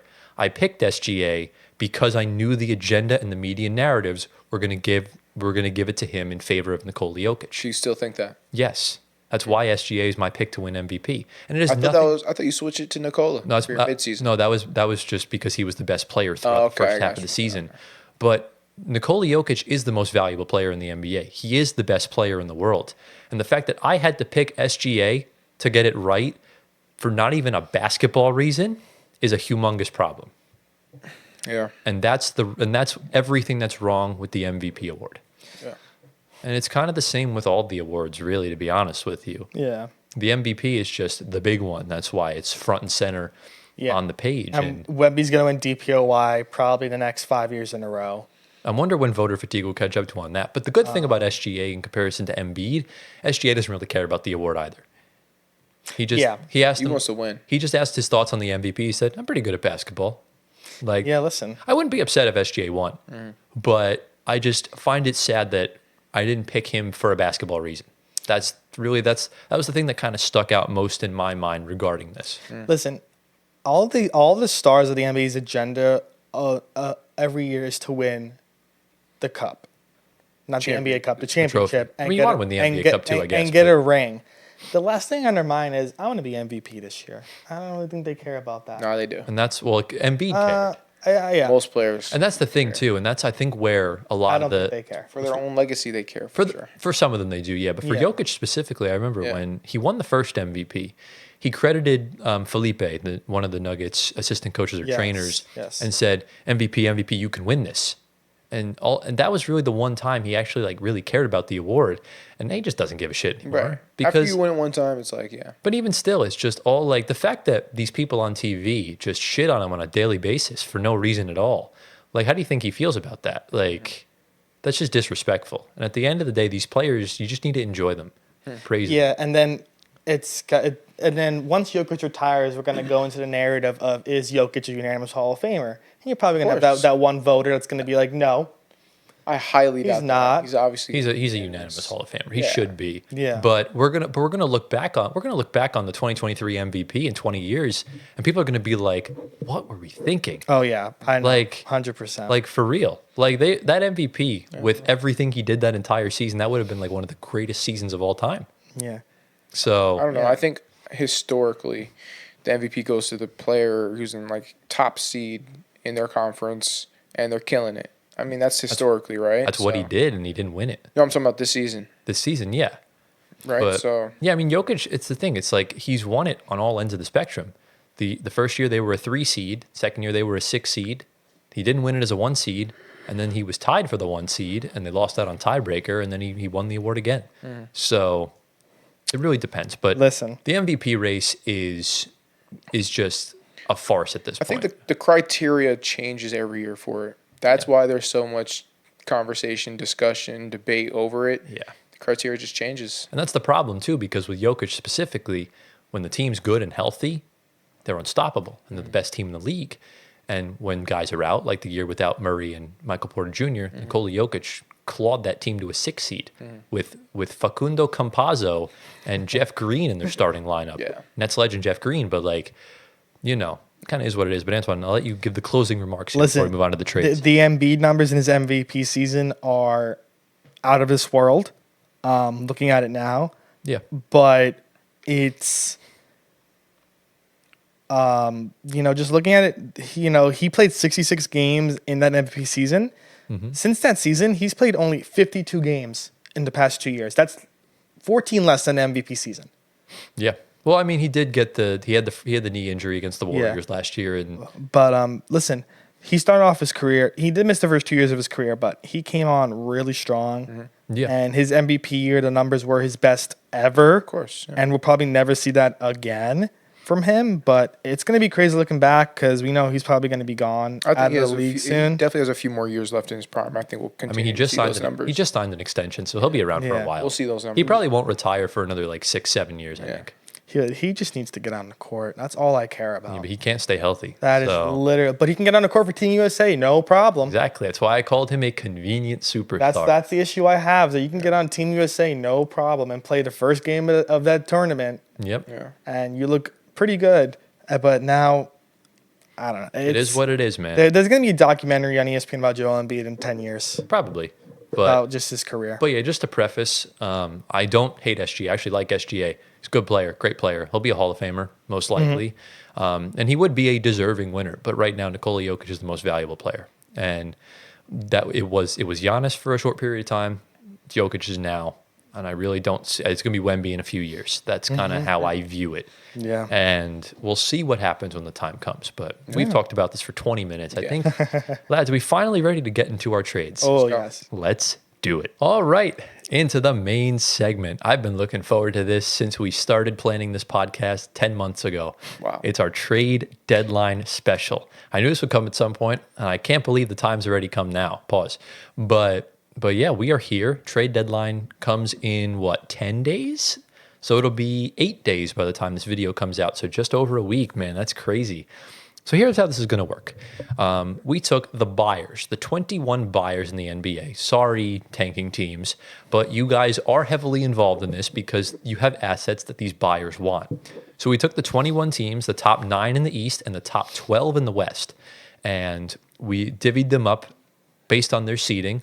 So like, for example, the top 3 in the East were each divided between us, and the next 3, the 3 after that, so on and so forth. So we each have 7 teams, and we each have a trade. We're going to kind of breeze through these since we don't want this to take 2 hours. Yep. But basically, we're going to talk about our team that we were randomly assigned and just one trade that they should make this season, essentially this season meaning in the next week and a half. So, lads, do we have any questions, comments, concerns before we kind of dive right in? Let's dive. All right, Antoine. You are up first. Which team? This is no particular order. What team do you want to get into first? I'm going to go to Memphis since they are first on how I have it ordered. Okay. So Memphis, we know, top 3 seed in the West right now. They're playing the Knicks right now. Memphis is a really deep team, but they need some shooting. I think that's their main weakness at times. They have the rookies, of course, that are doing phenomenal, but some three-point shooting is always helpful in our new era of basketball. Yeah. And there is a prominent three-point shooter on the market right now, but you have to pay a lot for him. You have to call New York. Not my team, his team. So my trade is Cam Johnson going to the Memphis Grizzlies, along with Dariq Whitehead to balance off the money for Memphis as well and Brooklyn. Brooklyn, of course, is going to receive 2 first-round picks. That is the taking right now for Cam Johnson. So 2027 and 2029, just because I think the Grizzlies could use their picks as of now to improve their team for the now. Raise your mic just a little bit. So, but the trade doesn't stop there. They're going to get some players. So the Grizzlies will probably offload Luke Kennard, 1-year deal. He'll have to waive his no trade clause for that. John Conchar as well will probably be on his way out. I put Jake LaRavia in here, but Jake LaRavia is going to be an RFA this year. You don't want to trade him. You want to resign Jake LaRavia. And then I guess like the main nice piece throwback in here for the Nets, Brandon Clark. And this trade does succeed on Fanspo's model. So we have Clark, Kennard, Conchar, 2 first-round picks to the Nets, Cam and Dariq Whitehead to the Grizzlies. I love how Bros said they need shooting, and he's getting rid of their best shooter. Yeah, right. Like, I'm a little confused by that. Yeah. But I don't know if I necessarily like that trade for both sides, because Conchar's got 2 years left on his deal. I'd rather not deal with that. They're going to keep LaRavia. Kennard's going to go. I would take Kennard on the Nets, but I just don't think the Grizzlies need Cam Johnson. The Grizzlies want Jimmy Butler, but Jimmy Butler does not want the Grizzlies. Not sure why. But I don't know if I necessarily like that trade very much. What about you? I don't like it either. Because I have Cam Johnson going to another team. That's So, most. as do I. Wow. Yeah. Yeah. So, Wow. Get into do you it. want me to get into one of my Cam Johnson trades? Yes, get go into it. All right, ahead. I will get into one of my Cam Johnson trades. In fact, this involves my Brooklyn Nets as well. So Well, of course, it has to. the one thing the Sacramento Kings need. Oh yeah, obviously. Sorry, Yeah. I'm just stupid today. The one thing the Grizzlies. Oh my goodness, The what is happening Grizzlies. to me? What? I win? The one thing the Kings need is a stretch shooter, floor spacing shooter. This is the Floor Spacer podcast. It's a very simple trade, but it comes at a cost. And the Sacramento Kings are going to have to make the ultimate sacrifice to make this work. So the Sacramento Kings receive Cam Johnson and only Cam Johnson. Okay. The Brooklyn Nets receive Kevin Huerter as salary filler, Devin Carter, and a first-round pick. So rather than the 2 first-round picks, Devin Carter comes along instead. The Nets are very steadfast about not doing a trade unless Devin Carter's included. Yeah. That's, Devin Carter, I like a lot. His game is really good. Just injury, but he's back, so we'll see. And then, of course, the first round pick is always great. Exactly. So you get 2 players that probably help you for a little bit. One's going to help you long term. I'm not opposed to it at all. Yeah, because we'll probably offload Kevin Huerter elsewhere because we're not Correct. trying to compete. So Yeah. So Cam Johnson to the Kings. What do you think? I don't know if I'm a big fan of that, honestly. Really? I would rather Cam go to a contender, Oh, That's fair. you know? Okay. Understandable. And if you want me to get into Go into your would Cam. love to hear yeah, what let's, you let's got. start off with the Yeah. Cam Johnson trade for all 3 of us. Well, Yeah. yeah, so I'm not so technical like these guys. These guys are really like Yeah, we this got- guy for this guy and this guy. I'm not that guy. Promise the viewers at home, you will learn the trade machine as time goes on. Yeah, as time goes on, I'm getting the feel of things. You know what I'm saying? So Exactly. show me some mercy, show me some grace. All I got here is that Cam Johnson's going to the Oklahoma City Thunder. Aha, yes. So I wanted to see him on a contender, and I think that OKC would be a good spot for him. I completely agree with you. Yeah. And look, I think, like I said last week, this is why they drafted Nikola Topic when they did, because that is a piece the Nets highly covet. Yep. And if we are getting rid of Cam Johnson, if we get Nikola Topic back and we win the lottery and get Cooper Flag, my God, bro. Oh, So this is realistic, would you say? I say it's very realistic. Wow. Yeah, they don't need Topic. Because look, at the end of the day, the Thunder are very good. I still have questions about them in the playoffs. So I think if you're kind of running lineups with Cam Johnson and SGA on the floor together, I think that opens up the floor completely. And they have good enough spacing already. I think Cam Johnson just brings that. When Jalen Williams is not having a good game, Cam Johnson as that secondary shot creator is huge. Yeah. Especially now, once you get Chet back as well and Hartenstein, it's going to be great. Yeah. Because you basically have the flexibility then to either roll out both bigs and bring like Dort off the bench, or you could bring Cam Johnson off the bench, or you play Chet at the 5, Cam Johnson at the 4. You really have the flexibility to do whatever you want here. And I think Mark Dagnall's really going to be licking his lips looking at that roster. Yeah. So we'll kind of have to see what else comes along with that. But I also hope this happens because I don't want the Cavs to get him. That's also a possibility. it is, don't but know. Not as much. Yeah. Yeah. But I think in all honesty, it's almost just like the Thunder have so many team-friendly contracts to trade away that they can give Brooklyn. Like Topic will be a must. I think you could either give up Kenrich Williams, Isaiah Joe, Aaron Wiggins, either of any of them I Yeah, will they got a lot gladly of take. guys, yeah. And this that trade could really help our franchise a lot more moving forward. Yeah. I see this as a real possibility here. I'm a big fan, sir. Yeah. A big fan. Yeah. I think let's grade these trades, by the way, just in general. Just not for each side. Just Well, he doesn't have a trade. I think that's the best scenario. yeah, I think that I would give that. Are we doing letters or I would numbers? say We're doing letters? Letters. Yeah. I would give it an A. That's the best scenario. Yours, I would in all honesty, I would probably give yours like a C minus. I don't like the Cam Johnson fit in Memphis Yeah. at all. I think I agree. C. You had, who'd you have? You Kings. had, I don't like that fit either. Like B- for that. Okay, that's fair. The Kings are just purgatory. I don't like it. That's really true though. They I think that's the best spot, but we'll see what happens. Kings are playing well right now, to be fair. Yeah. Yeah. So Okay. understandable. All right, let's get into the next trade, Antoine. We're back around for Let's round go. 2. All right. Who we talking about? I have the Lakers. So it's been well known. Excuse me. Yeah, just keep going. It's been known that the Lakers need a backup center. And this one, I think I've been saying for months, Jonas Valanciunas. I think he goes to the Lakers because you're not trading for Jakob Poeltl, Vucevic, or Robert Will. I think Valanciunas is prototypical for them, and they're probably not going to give up much. And I have the Wizards getting Gabe Vincent's contract, But and then what? he's but. Yeah. And you have 2 throw-ins, I guess. Jalen Hood-Schifino, Jackson Hayes, and a second-round pick. I think that gets it done, and you get Valanciunas. Wait, who are the two teams involved? You said Wizards and Wizards Lakers. and Lakers. Okay. Lakers, Yeah. Lakers get Valanciunas, Sure. Wizards get Gabe Vincent, a second-round Gotcha. pick, and then Hood-Schifino and Jackson Hayes. Okay. This would be the second time the Lakers get a big man from the Wizards in the past 3 years. I'm not a big fan. I'm not either, but like I like the fact of them getting a center. But like, dude's a cone. Like, you could. I mean, I think you could easily run lineups with him and AD, and you can hide him. That'll be fine.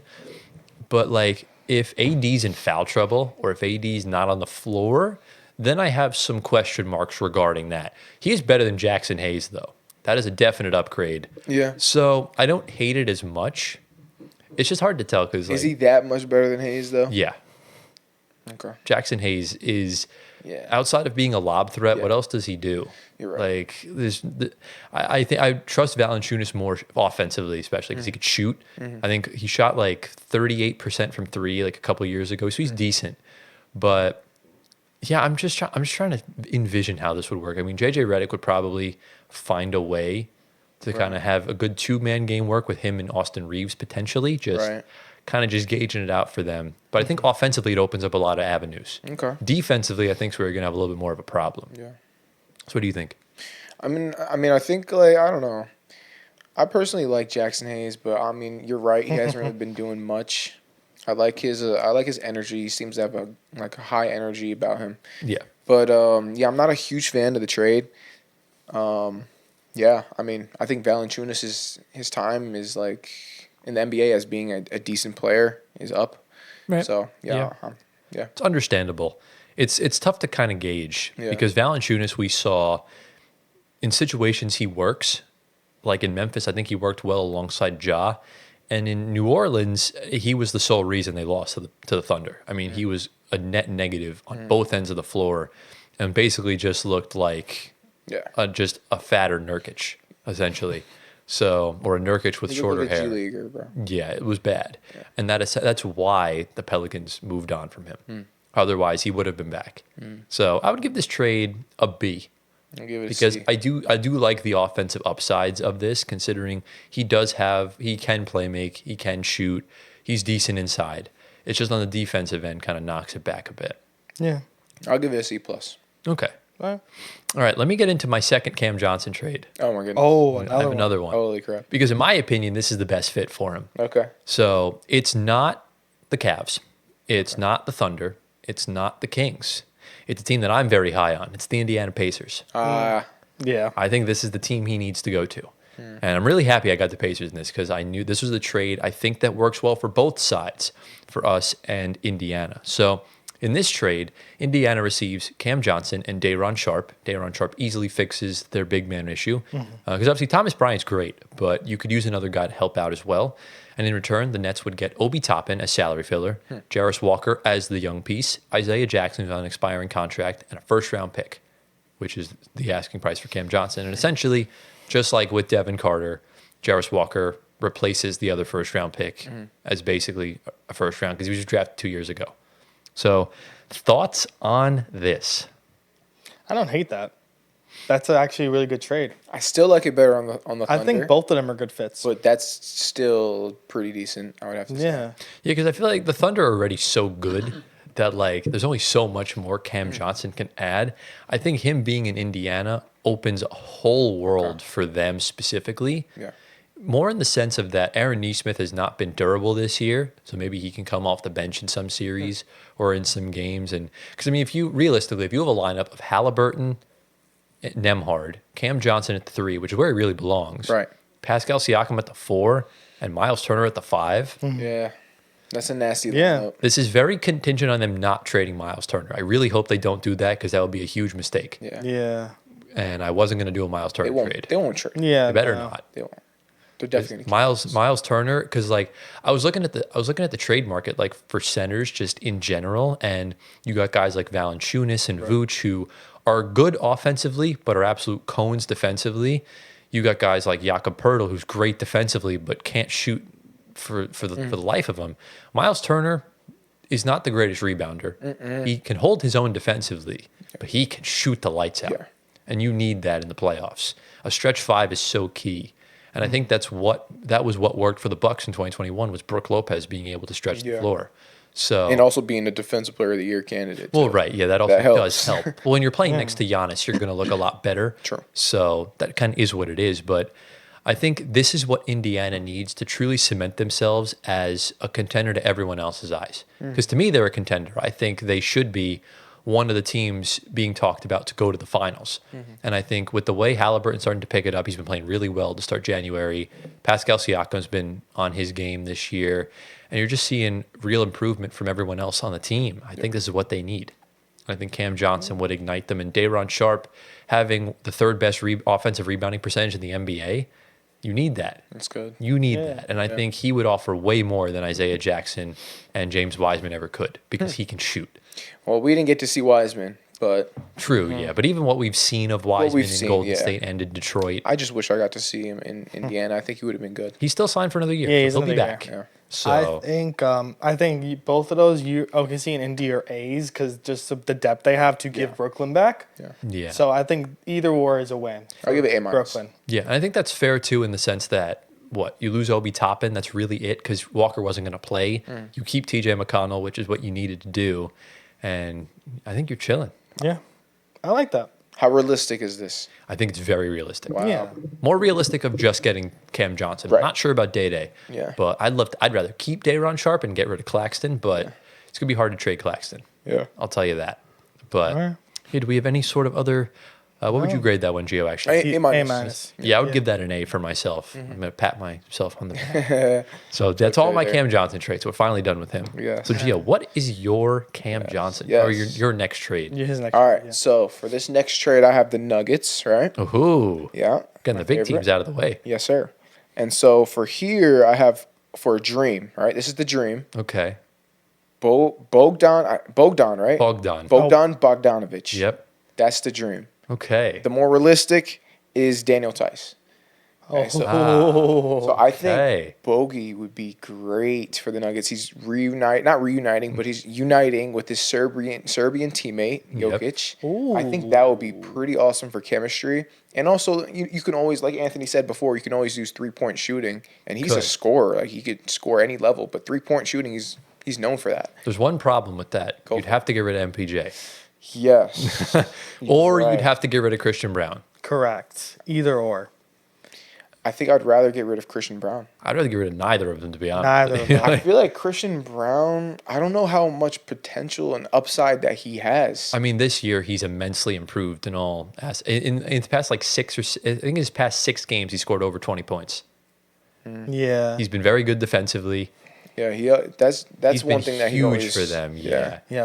I think he's playing the KCP role better than KCP. Wow. KCP was. It's a big statement. Yeah, Yeah. Bogdan has been stinking it up this year in Atlanta. They probably want to move him out of Well, there. he's been hurt, so he's been kind of hobbled. Yeah. And also, I mean, the way Dyson Daniels has been playing lately, why are you going to play Bogey over him? Like, come on now, what are we doing? I like that. I just like he said, you got to give up some valuable assets. That's the issue. I do like the Daniel Theis. The Daniel Theis. Yeah. I think that's more realistic. I think Duop Reith would be better, but Daniel Theis is more proven. Yeah. He has played on good teams. Yeah. So I think with that, you give up Zeke Naji, and you give up maybe like some other maybe a second round pick. Yeah, for Theis. Yeah. It's not bad. But that's if New Orleans wants to take on Zeke Naji's awful contract. That's like a big must. But no, but that's huge for backup center minutes. I mean, we saw him when he was on the Clippers last year. Yeah. I mean, the minutes he was playing was very impressive. Yeah. So I think I'd much rather him play than DeAndre Jordan. I'll tell you that. Of course. Even though DJ He's been doing pretty decent. He's been okay, weirdly enough. Weirdly enough. But like the non-Jokic minutes are so bad that like anything that's semi-competent looks really good. But do you really want to trust DeAndre Jordan in a playoff series against Chet Holmgren or Isaiah Hartenstein. Or even against, like, because they love to switch against DeAndre Jordan. They know he can't move.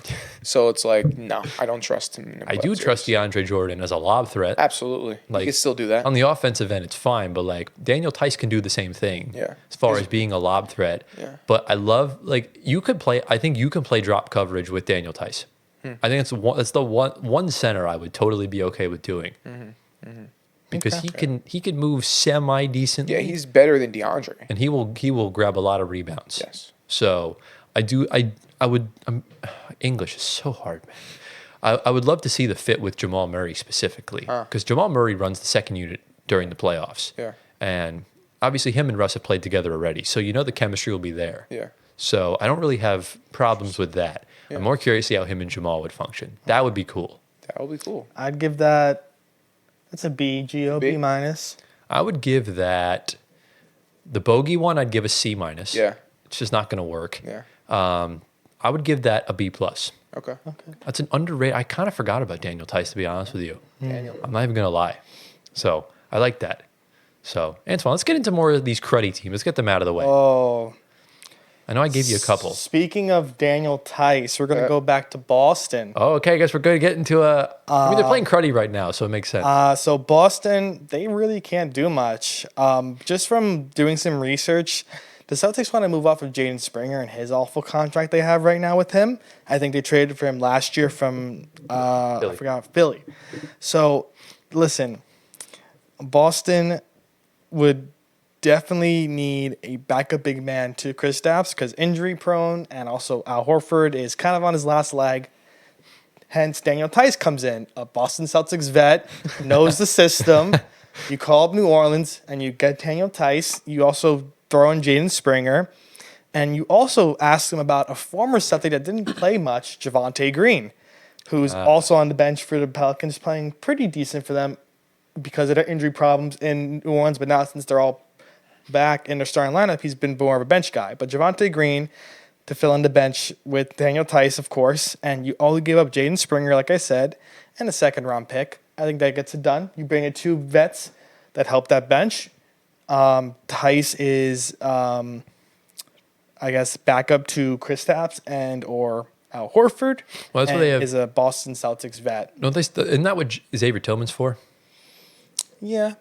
I can see Tillman more of a power forward type of build, though, not That's really a fair. center. I mean, he played really good center minutes last year in the playoffs, especially from behind the arc. Yeah. Obviously, I don't hate the Daniel Theis fit in Boston. It's worked before, but they keep trading him before the playoffs. Yeah. So it's like clearly it didn't work, but I don't hate it necessarily. Yeah. I mean, it's okay. It's like a mid. Yeah, they can't do much. I don't think they're going to improve. I don't think they're going to get worse. It's like a mid. If there's one team that really doesn't have anything to do, it's the Boston Celtics. Because their team is stacked beyond belief. Yeah. But, I mean, if I'm Boston, I guess the one thing I would try and trade for is an interior scorer on a low contract because everyone just jacks up threes. You need someone that's going to kind of, utilize that. But at the end of the day, I just don't really see the minutes for him, to be honest with you, because they're going to play Luke Cornett. Luke Cornett is their backup five. He's been playing decently well. 7'2"? He's something like that. Tall. He's pretty tall. He's tall. And he's been improved. And also, we can't forget about Nehemias Queta. He is insane. I mean, that guy is a dog. Yeah. And I haven't seen him. Yeah, I mean, you better start watching Nehemias Queta, bro. He's very good. He can kind of do it all. He's good two-way player, 3-level scorer from really just all facets of the game. So, if anything, I think the Celtics should probably trade for a forward or like another wing. So maybe instead of Daniel Theis, Javonte Green would be a better option. That's what I had. Just him. Yeah. So I don't hate that at all, to be honest with you. So I would give like a C. Yeah, me too. Very average trade. C. Just kind of it's basically a salary dump. It is. If you're just getting off of Jaden Springer. Yeah. So that's fair. All right, let's get into my next trade. Do you want me to go to like more of a cruddy team? Sure. Yes. All right, what do I want to do here? I really don't even know, to be honest with you. Let's go for this team. Let's go to a team that is kind of just the definition of mid, the Atlanta Hawks. This team has been 500 for their entire franchise history.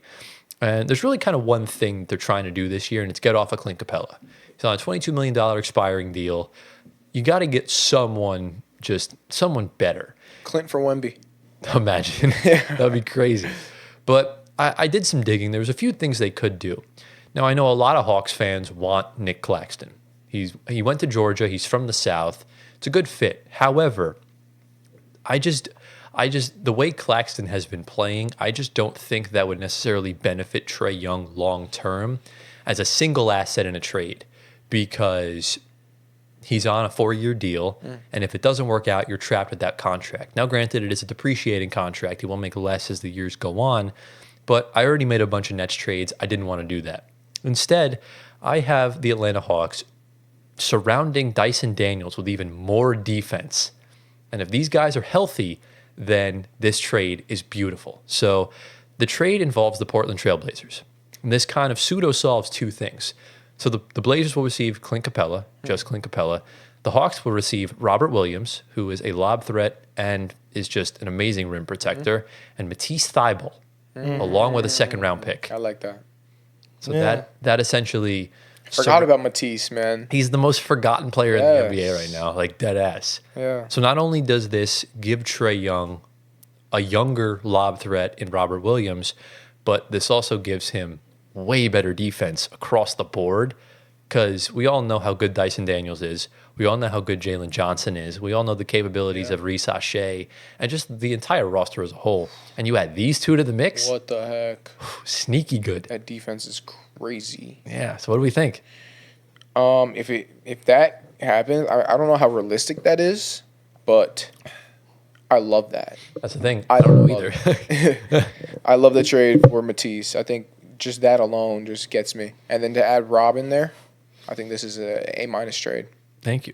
What are you, Antoine? That's not bad, because Matisse is just Portland's just stockpile veteran team right now with young guys. So to get Matisse out of there, you do get Capella as well with Ayton and Klingon, but Capella is fine. They could probably move off him eventually. And then Rob Will, of course, would be pretty good, I think, in Atlanta. You have a Kongwu probably filling in at center. Wait, so Portland's just getting Capella? Yeah.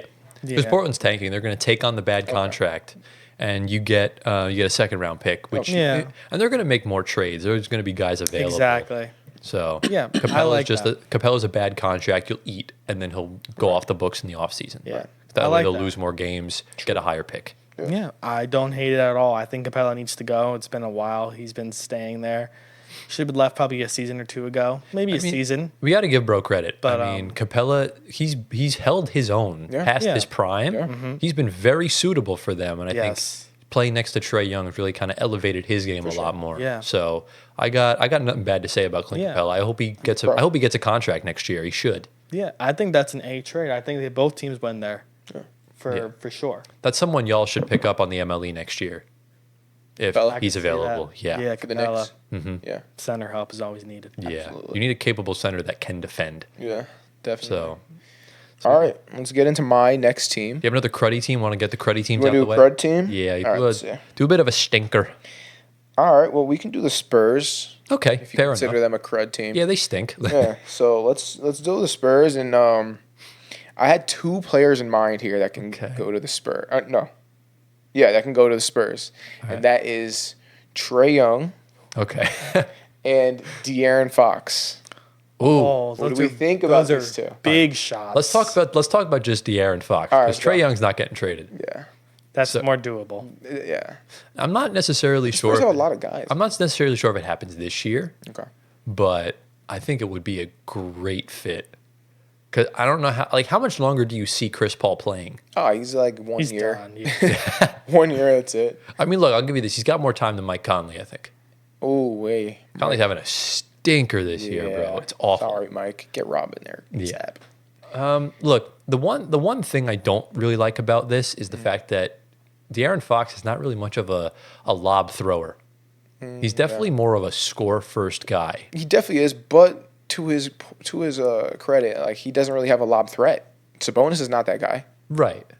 The counter to that, you could play De'Aaron Fox at the 2 and Stephon Castle at the 1. Okay. Stephon Castle is a lob thrower. So that I could potentially see. Mm-hmm. And look, I like the way Wemby's development's going. I like the way they're working with it. Outside of Harrison Barnes, I hate, and obviously Chris Paul, I hate the way the Spurs are built. I don't think they're built for Wemby's success right now. they're really going to have to overhaul this roster as time goes on. And I think De'Aaron Fox is a good starting point. Yeah. Because, look, I still don't believe in Sohan. I don't believe in Trey Jones. I like Sohan. The only player I believe outside of Castle is Devin Vassell. Yeah, I agree. He's the only one I have some sort of trust in. I'd also love to see the Spurs get a backup 5 in place of Zach Collins. Yeah.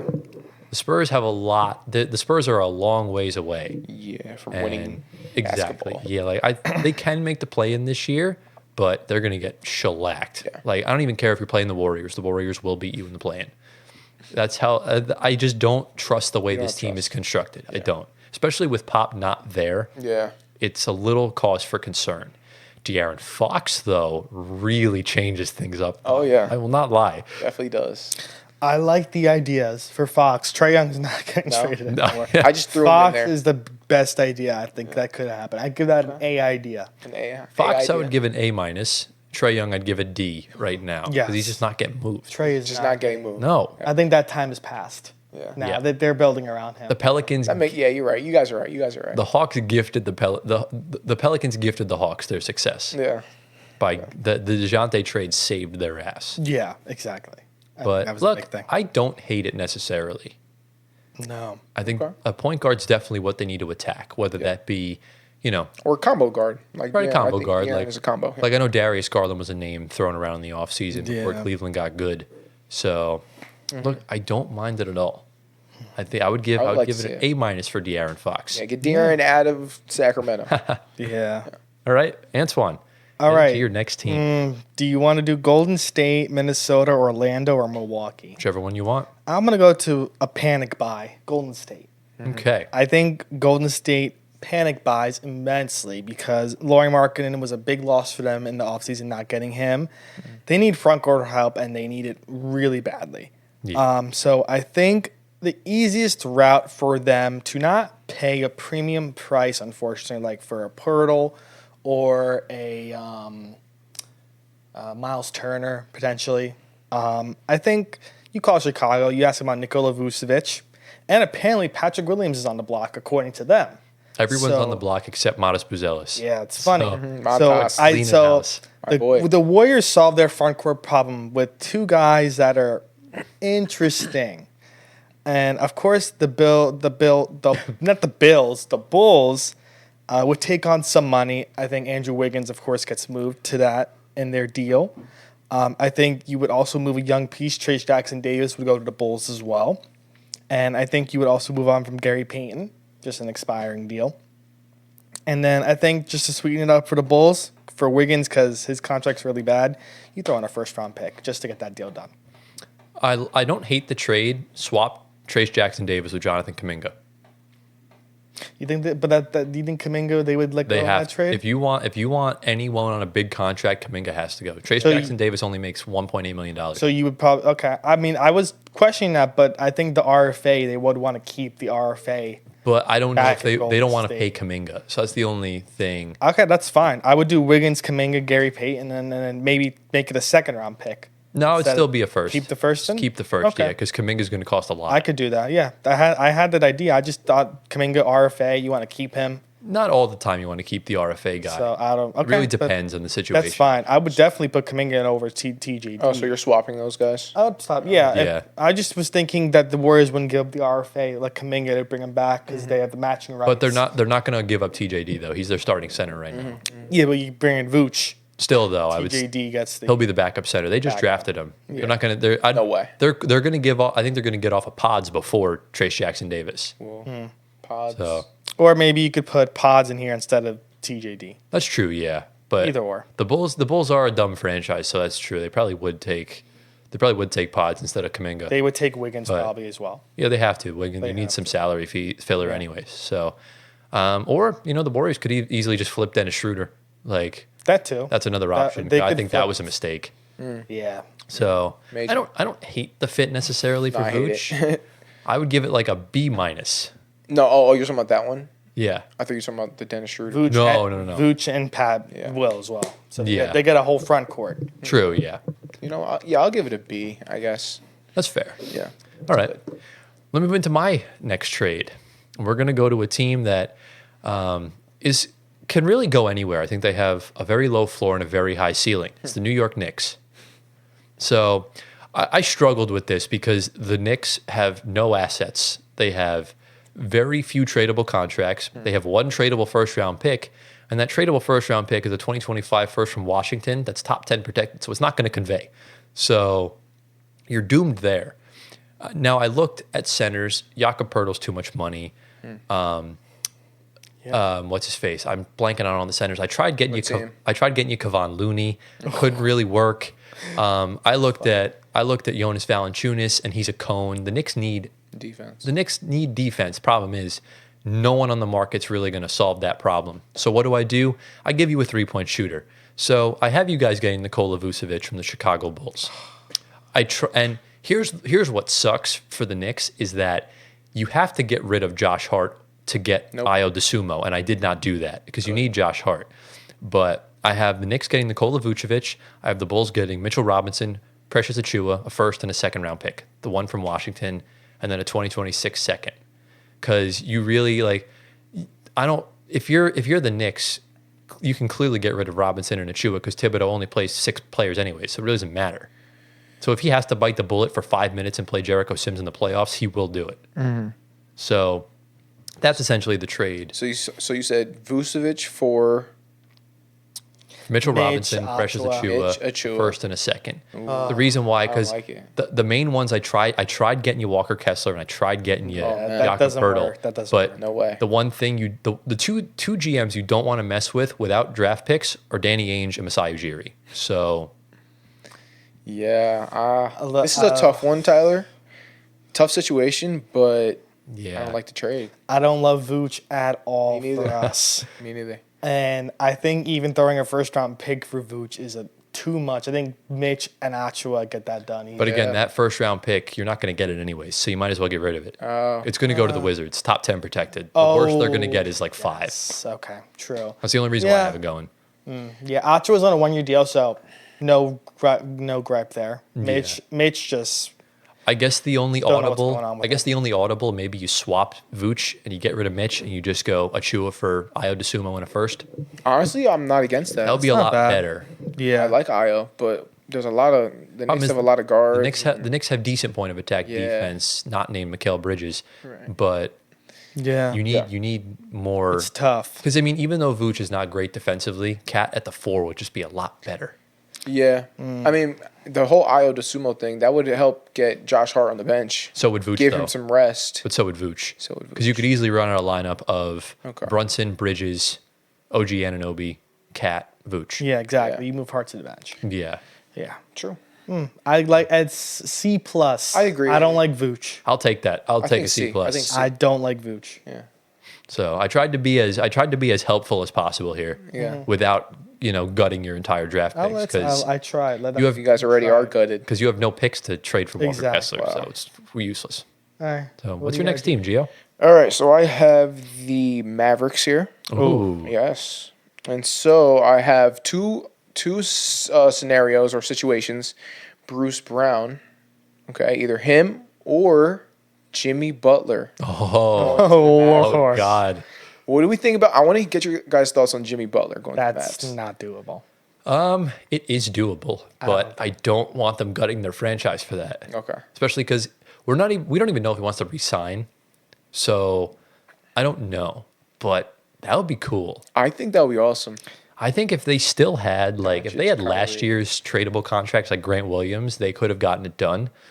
But I don't think that's the right place for him. No. You see PJ Washington staying. He's not going nowhere. They need to keep him. Okay. What about Bruce Brown? More realistic? Bruce Brown? That's realistic.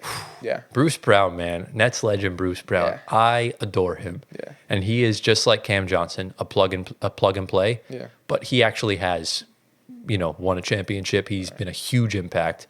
You can make the argument he was the best bench player in the 2023 playoffs. Mm-hmm. So I love that. Okay. Not sure exactly what the Mavs would have to give up, but I'll tell you this: I definitely like that more than Kyle Kuzma.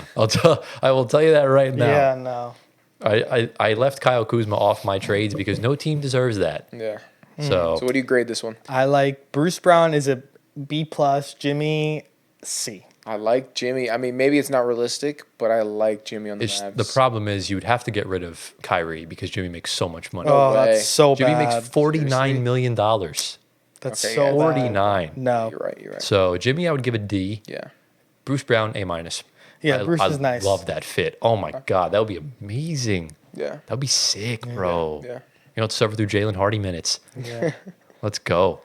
But yeah, I like that. I like that, G. All right, Antoine, how many more teams you got? 3? 3. All right, perfect. I'm gonna say a tidbit. We just hit 4,400 on the YouTube. Double Thanks to U. Stay Big up. Short. So we're at 4-4. Thank you all. Anyway, all right. We're gonna go for me. We're going to Minnesota. A very interesting situation there. I think Minnesota is going to move off of Julius Randle. I don't think it's working at all there. I like that. So, what'd you say? I like that. Thank you. Thank you. I appreciate it. Good, trade it back to the Knicks. So, the Use Jazz, them. the Jazz are a team that would, I think, easily work here because I think the Timberwolves would take on John Collins. I think John Collins fits that front court a lot more. And so John Collins will go to the Timberwolves along with Jordan Clarkson to help that bench out with veteran presence. And the Jazz would, of course, take on Randall. That helps the money with John Collins matchup. And then Mike Conley has to bite the bullet. Go back to Utah. Just to go where it all started off. He might retire if that happens. And just because to get it done, you got to give Utah a first-round pick. Do they have any? Like, they traded 5 for Rudy. No, Timberwolves. Oh yeah, Timberwolves, because they made the cat trade. I totally Timberwolves forgot about have that. 2025 pick this year. Okay. Yeah. Okay. So we have a first round to Jazz with Conley, Randall. Timberwolves get Collins and Jordan Clarkson. I like it. You're gonna have to throw in another one because Danny Ainge. They're on 2. Well, Or yeah, first too. and a second. Oh, throw in another first. They're on 2, so 2 first. Dang. It's Danny Ainge, bro. You think he's gonna pull that off? He's gonna get Remember the first? last time the Wolves traded with Danny Ainge, they gave up 5 first-round picks. Oh Listen, my. I So- did feel Conley goes, more Rob Dillingham minutes. No, but the Thank thing God. is, Rob Dillingham is getting minutes. The only No, he's reason not. Conley needs to stay to mentor him. You can't get rid of No, Mike Conley right now. I You think- can't. Mike Conley's a scapegoat right now. I don't think they Mike, need him just there. bench him. Like, just bench Mike Conley Yeah, and play Rob you Dillingham. can do that. But they weren't even starting. They weren't even starting Dillingham because they were starting DiVincenzo and then he got hurt.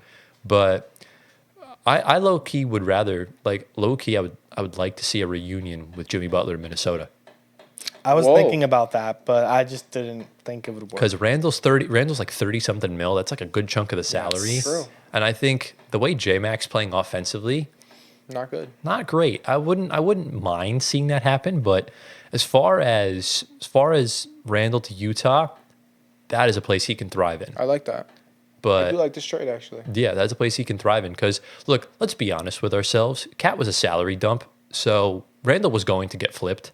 So I knew it necessarily wasn't going to work out, Yeah. but you could easily get a good asset in return. So as I said about AJ DeBansta on Twitter, Julius Randle, get ready to learn marketing, buddy. Hope you're excited. So yeah, I would give that a B. I give it an A minus. Okay. I'm a big fan of this one. Thank you, sir. Even though I don't know how the chemistry will be because John Collins got completely just dunked on, posterized by Anthony did. Edwards, but still But still, A minus for me.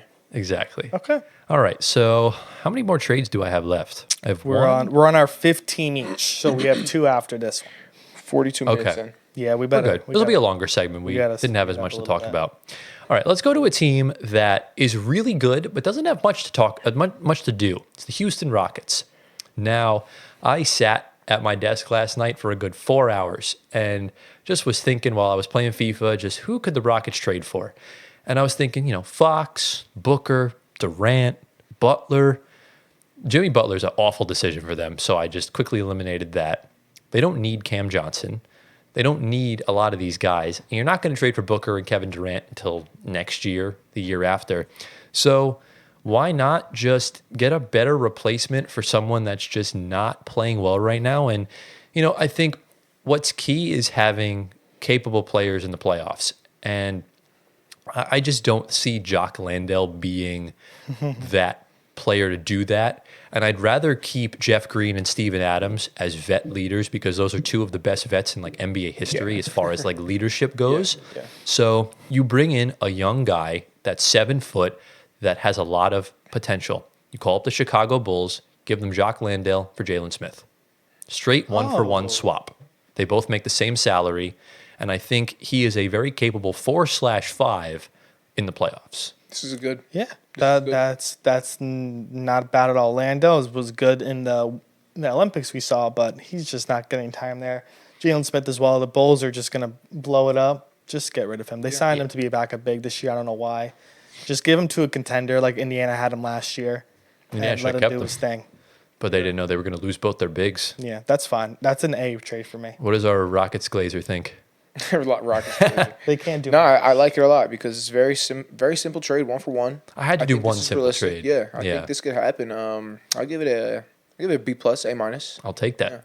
Look, for these trades, I'm no aficionado. I'll take a B or higher on any of that's these. not bad at all. So, all right. I like it. Not bad. That was a quick one. Yeah, it is. What you got for us, Gio? What I got is the Miami Heat. Ooh. Oh, Okay. joy. Yes. So It's going to be Jimmy Butler trade. No, because they're not acquiring Jimmy. Oh, correct.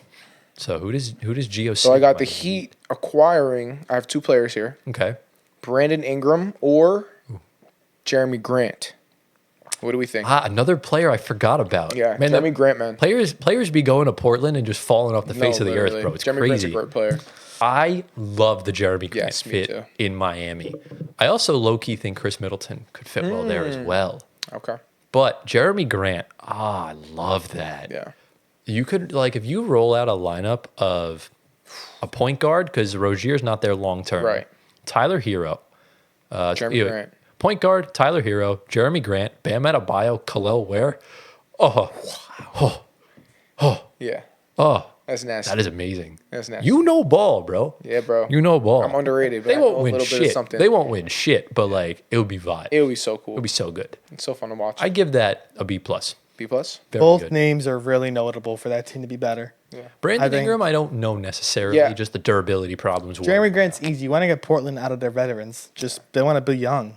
Get rid of him. They don't need him. It's just a matter of who would you give up. You would give up Jimmy in a Brandon Ingram trade most likely because they're both off the books. It would have to happen next week. Right. Jeremy Grant, I think, has another year on his deal. So you can do something later on. Okay. So it would be a little easier to trade for Jeremy Grant than Brandon Ingram. Then Brand. Yeah. So I like that, man. Okay. What would you give that one, do you give Antoine? Grant is a high B plus A minus. Ingram, I'm not a big fan of Ingram. Me neither. Yeah, me neither. I wasn't a fan of So that. I don't really care for him going anywhere. I'd rather the Heat trade for Zion than Yeah. Ingram. Ooh, that's nice. That's now, very nice. that's something that'll get him right. That's Yeah. very nice. Yeah. All right. All right, I like Right. that. Next team, Antoine. Penultimate team, right? Yes, I'm gonna do Orlando. Leave Milwaukee for last. Okay. So Orlando, they have a deep team as well. Very young. I think their bench could need a really prominent sixth man. So again, we're gonna go to the Jazz, and we're gonna get Collin Sexton. So Sexton to the Magic, and the Jazz would acquire 2 young players that are gonna probably thrive in Utah. One being Cole Anthony, 2 being Jed Howard. And then you throw in a 2nd-round pick just for Danny Ainge loving his picks. But you get 2 young guys who I think could easily thrive in the Jazz. Jed Howard has immense upside. Just Orlando's not right for him. And same thing for Cole Anthony. He can get more minutes in Utah. Colin Sexton leaves. He'll take that spot back and could be really good with Keontae George. I don't think you need to throw in a 1st-round pick here for Colin Sexton. I think your young guys get it done. You could throw in some seconds because You can throw in another second. So what's that starting lineup for Orlando looking like? Same thing. Sexton's a 6-man. yeah, he would come off the bench. Yeah. Okay. That's what he usually does, anyways. I like the fit. I think he's just a higher upside Cole Anthony, essentially, Yeah. Exactly as why I far did as that kind of goes. He has more dog in him. He definitely has that dog, bro. There's a lot of dog. It's like actually crazy. Like it's nuts. But I like that trade a lot. I think it's quite nice. It's feasible. It's very feasible, you know? It's very feasible. I like that. Sorry, I'm just replying to an email. I have to just quickly do this. Who is But me, I'm just replying to an email. He's replying to an yeah. email.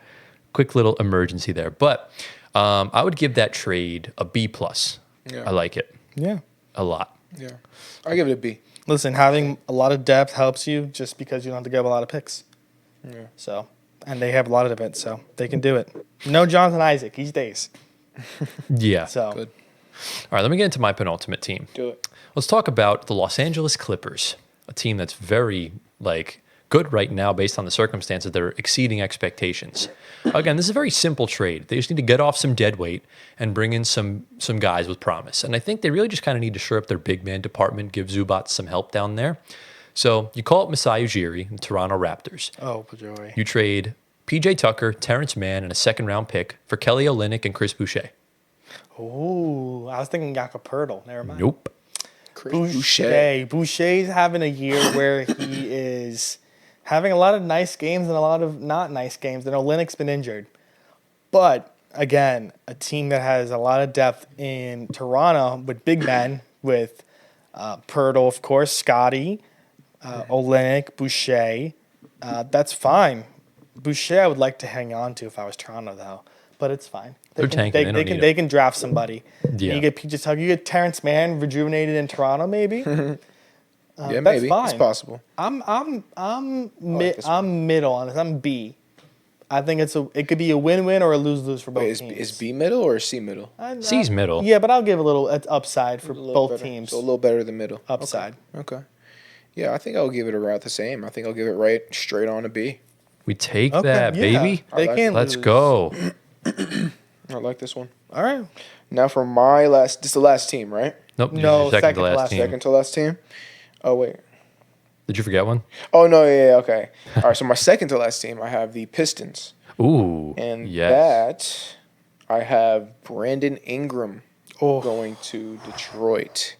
Thoughts on that? don't like it. There's one player that needs to go to Detroit. Who is it? Zach LaVine. I had him on here too, but I don't know if I like it. I don't like Levine don't like either. LaVine. No, Detroit. bro. LaVine next to Cade. Oh, Then what happens to Jaden Ivey? Right, that's what I Jaden was Ivey's thinking. going to get moved. No, gonna you get keep moved. Jaden Ivey. They're going to wind up moving Jaden Ivey. No, look how good he thrived I don't this know, year man. on a two guard. Yeah. The Pistons exceeded so many expectations this year. They're going to want to accelerate the process. Okay. That's the only worry I have regarding that. Okay. I would trade Tobias Jay- Harris before I trade Jaden Ivey. We all know that, bro. Look, Tobias Harris is playing better than Paul George this year. Wow. Yeah, Facts. whoa. That's pretty objective. Yeah. Yeah. Tobias Harris is goated, bro. But anyways, Okay. So the Brandon Ingram, you guys don't like it? I don't. I just don't like Brandon Ingram. Okay. I just, Let's say he stays healthy. Brandon Ingram. Oh, healthy? Yes. Healthy That's Brandon fine. Ingram. he's going to take Still. I think he's going to take too many shots away from Cade. Okay. I'll give it a C plus I give because Ingram's value is low right now. They can give up probably next to nothing for him. what I'm yeah, his value stinks. what I'm saying. His value's garbo. Yeah, so they can give up probably like some bench pieces. Right. But the other thing is that like No. they need to know that he's gonna want to resign because he's an expiring contract. Yeah, Right. exactly. Zach LaVine's at least under contract for another 3 years, so that's obviously an important aspect regarding it. So Yeah. I don't hate it. No, I don't hate it. What do you give it? C. Yeah, Okay. C plus. Very indifferent about Wrong it. with that. I like the idea though, because he needs to go. Right. Just to a team that's going to take him. All right. All right. Final teams each. We're Antoine, what do you closing got? it off. We're gonna go big or go home here with Milwaukee. So it's really hard to put trades together for Milwaukee because they're a second apron team, but they're gonna go big, and it's either gonna be two players, Zach LaVine or Jimmy I Butler. love it. So it just depends who they want more and who can facilitate a 3-team trade because I need a third team to get it done. Obviously, the bulk of the players leaving the Bucks would go to the team they're getting the big player from. So either the Bulls or the Heat. So that would be Chris Middleton, Pat Connaughton, and Bobby Portis. Those are the three players I have leaving indefinitely for sure.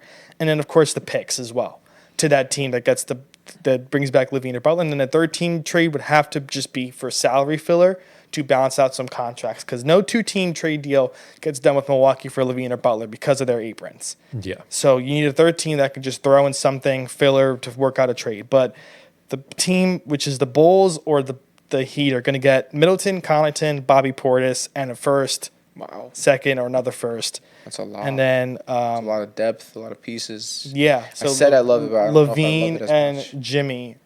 So you get Middleton going to and Connaughton and Portis going to either Bulls and the Heat. That's kind of the take you're getting there. So just who's the better fit? Probably the Heat for all three of those guys because they're already have a decent team. The Bulls do not have a decent team. I like Jimmy Butler in Milwaukee. I was thinking that too. But when he mentioned all three of those guys going, Middleton, Portis, Connaughton, it's a lot of depth there. It is, yeah. It's gonna be tough. Yeah. The Bucks and they don't You really. can keep Bobby. You can, but like the If money's Bobby tough. stays, I'd do it. I don't know. It's a lot to give up. Yeah. I don't know if I'd necessarily do that. What do you grade it? C plus. Okay. It's got upside, but there's a lot of risk, Yeah. and that kind of puts me off a little bit.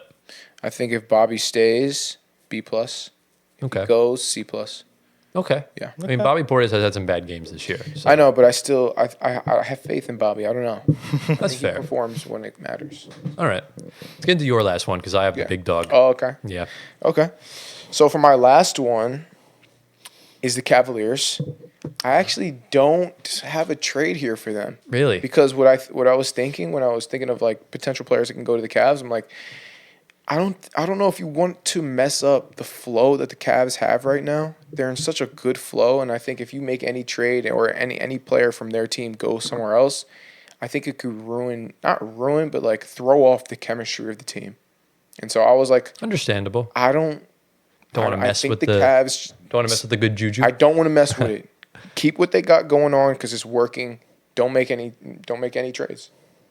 That's fair. Yeah. I see no issue. Yeah. So what do you grade a no trade for the Cavs? That is B minus. Yeah. Okay, why? They need So they need to make some sort of move. okay, so who would they pick up? Someone that can help off the bench. Okay. They don't need I a mean, big. Ty Jerome's dropping 35. How much Yeah, help but they does have that lost 3 games in a row. need? Okay. But that's because they can't make their free throws. But yeah, it's kind of what it is. Okay. okay. I have no issue with that. 'Cause B? they have depth. What do you give? That's a B. They could always get somebody off of probably the buyout market. We'll see. Yeah. The first apron doable. team, so it has to be a cheap guy. Exactly. Yeah. So that's where it's kind of tough. Okay. But we'll see. I think they got guys, but They do. So before I get into the last trade, at halftime, Nikola Jokic, 21 points, 8 assists, 5 rebounds, 10 of 10 from the field. 10 of 10. Yeah. 10. 10 of Okay, 10. Him. That's crazy. So, all right, we're going to get into the final trade. Let's Do it. go. We all know the one team that's missing. It's the Phoenix Suns. Oh yeah. Yep. And I just thought, why not? Let's do a Jimmy Butler trade. I haven't really attacked the Phoenix Suns Butler trade in a while. So let's finally do one. And after a lot of hours of kind of fiddling around with this, I think I came out with a winner. I think this is the one. It's a lot. Obviously, I'm going to we'll put these trades on the screen. Does I it think involve 3 teams? 4. Oh my gosh. And that's- How am I going to follow this? It's going to be on the screen. Don't worry. Okay. It's going to be on the screen. So you'll be able to see this in post edit. Okay. So this involves the Phoenix Suns, the Milwaukee Bucks, the Miami Heat, and the Toronto Raptors. So those 4 teams. Obviously, we're here right now. We're not gonna. It's gonna be hard for us to kind of keep track because we're in the same room and I don't have it up on the thing or anything. So in this trade, the Phoenix Suns will acquire Jimmy Butler from Miami, Okay. Chris Boucher and Davion Mitchell from the Toronto Raptors. Okay. The Milwaukee Bucks will take on Bradley Beal. They will get Monte Morris from the Phoenix Suns and Garrett Temple from the Toronto Raptors, plus a first-round pick. Then the Heat receive Chris Middleton, Bobby Portis, and a first-round pick. And then the Raptors get Yusuf Nurkic, Pat Connaughton, first-round pick, so they can tank in peace. Say that last one. The Raptors, Raptors. Yusuf Nurkic, Pat Connaughton, and a first-round pick. Okay, so This is good. Yeah, so the Suns got off deadweight, which is Nurkic. The Bucks got off their deadweight, take on deadweight and Bradley Beal. They get a first, so they get replenish the draft stock. The Suns win, they get 2 bench depth pieces. They get off both their dead pieces and bring on Jimmy Butler. And then Toronto gets Deadweight, deadweight. which is what they want. Yeah. It's what they need. That's what they need right now. That's No, yeah. I actually do like this trade that is a a lot. beautifall trade. I don't know how you cooked this up, Suns bro. Suns win that, 100%. How long did it take for you to make this trade? In all honesty, it took me an hour and a half. Wow. Yeah, because you got to keep trying to trade Michigan. He and was everything. really cooking that up. My goodness. I might give this an A. You better give it an Listen, A. I think so that- long on that- it. This deserves an A. A plus, bro. Yes. This is top notch right Yes. here. I think that's a massive win for the Suns. Just getting off the dead weight, replenishing the depth on the bench. The Heat win, of course, as well. So do the Bucks. Just Bradley Beal, we have to see what happens in Milwaukee. You think Bradley Beal's an upgrade off of Chris Middleton? What do you think about that? I think if he they're starts. No, I think Bradley Beal's going to be more comfortable in Milwaukee than in Phoenix. Yeah. Because Right. Booker's a redundant piece. So, True. All right. so yeah, That is an A. I like that. That's very This is nice. detailed, and I think the Suns actually win and will look a lot better, I like it. which a is lot. what we want. Tyler, you really did it with this one. Thank you. Yes. Yeah. That is a winner. Yeah. And that caps off the trade season. That caps off Wow. our first ever trade deadline special. And with that, ladies and gentlemen, that brings us to the end of episode number 42 of the Floor Spacer podcast. Guys, how are we feeling? We're good. We're through trades. Next week, we're going to cover if there are trades that happen before deadline because it'll be at the end of the week. So we'll see what happens. Yeah, so basically just on the lookout for y'all. We'll cover some trades maybe next week, and then the week afterwards, we're gonna grade every trade that went down during the trade deadline. Yeah. So it should be fun. Gio, you know what time it is, that point in the video. Yeah. What if people comment at home? You guys can comment Patrick because apparently I live under a rock. You do, bro. Yeah. You 100% do. Use Patrick. I You don't are have Patrick. I don't have TikTok. I I have like Instagram, that. but I just don't really check, I guess, the Yeah. news. But You need to. He doesn't even check our group chat, so it's just Yeah. like, What the hell? look, guys, I'm trying to spend as Come little time on my phone as possible. but it's No. the pod. I know. No, you have to. The pod. I know. So, but anyways, we hope you guys did enjoy today's episode. Be sure to drop a like if you are new. Subscribe to the channel. We're trying to get to 5,000 by our 1 year anniversary. Yeah. Hit the bell, that way you're notified every time we upload, which is every day. If you're on Spotify audio platforms, give us 5 stars, answer the poll, leave a review. Follow us on our socials at Floor Spacer Pod on Instagram, Twitter, TikTok, YouTube, all the usual platforms. Follow our personal ones, as you can see down below on the screen. Get Gio to 1 million Instagram followers. Lads, before we head out for the week, is there anything else you want to say to the viewers at home? Nothing. We out. Let's go. Deuces. All right, See you well, next week. we hope you all enjoyed. Thank you all for watching. We'll see you all in February in episode 43. Peace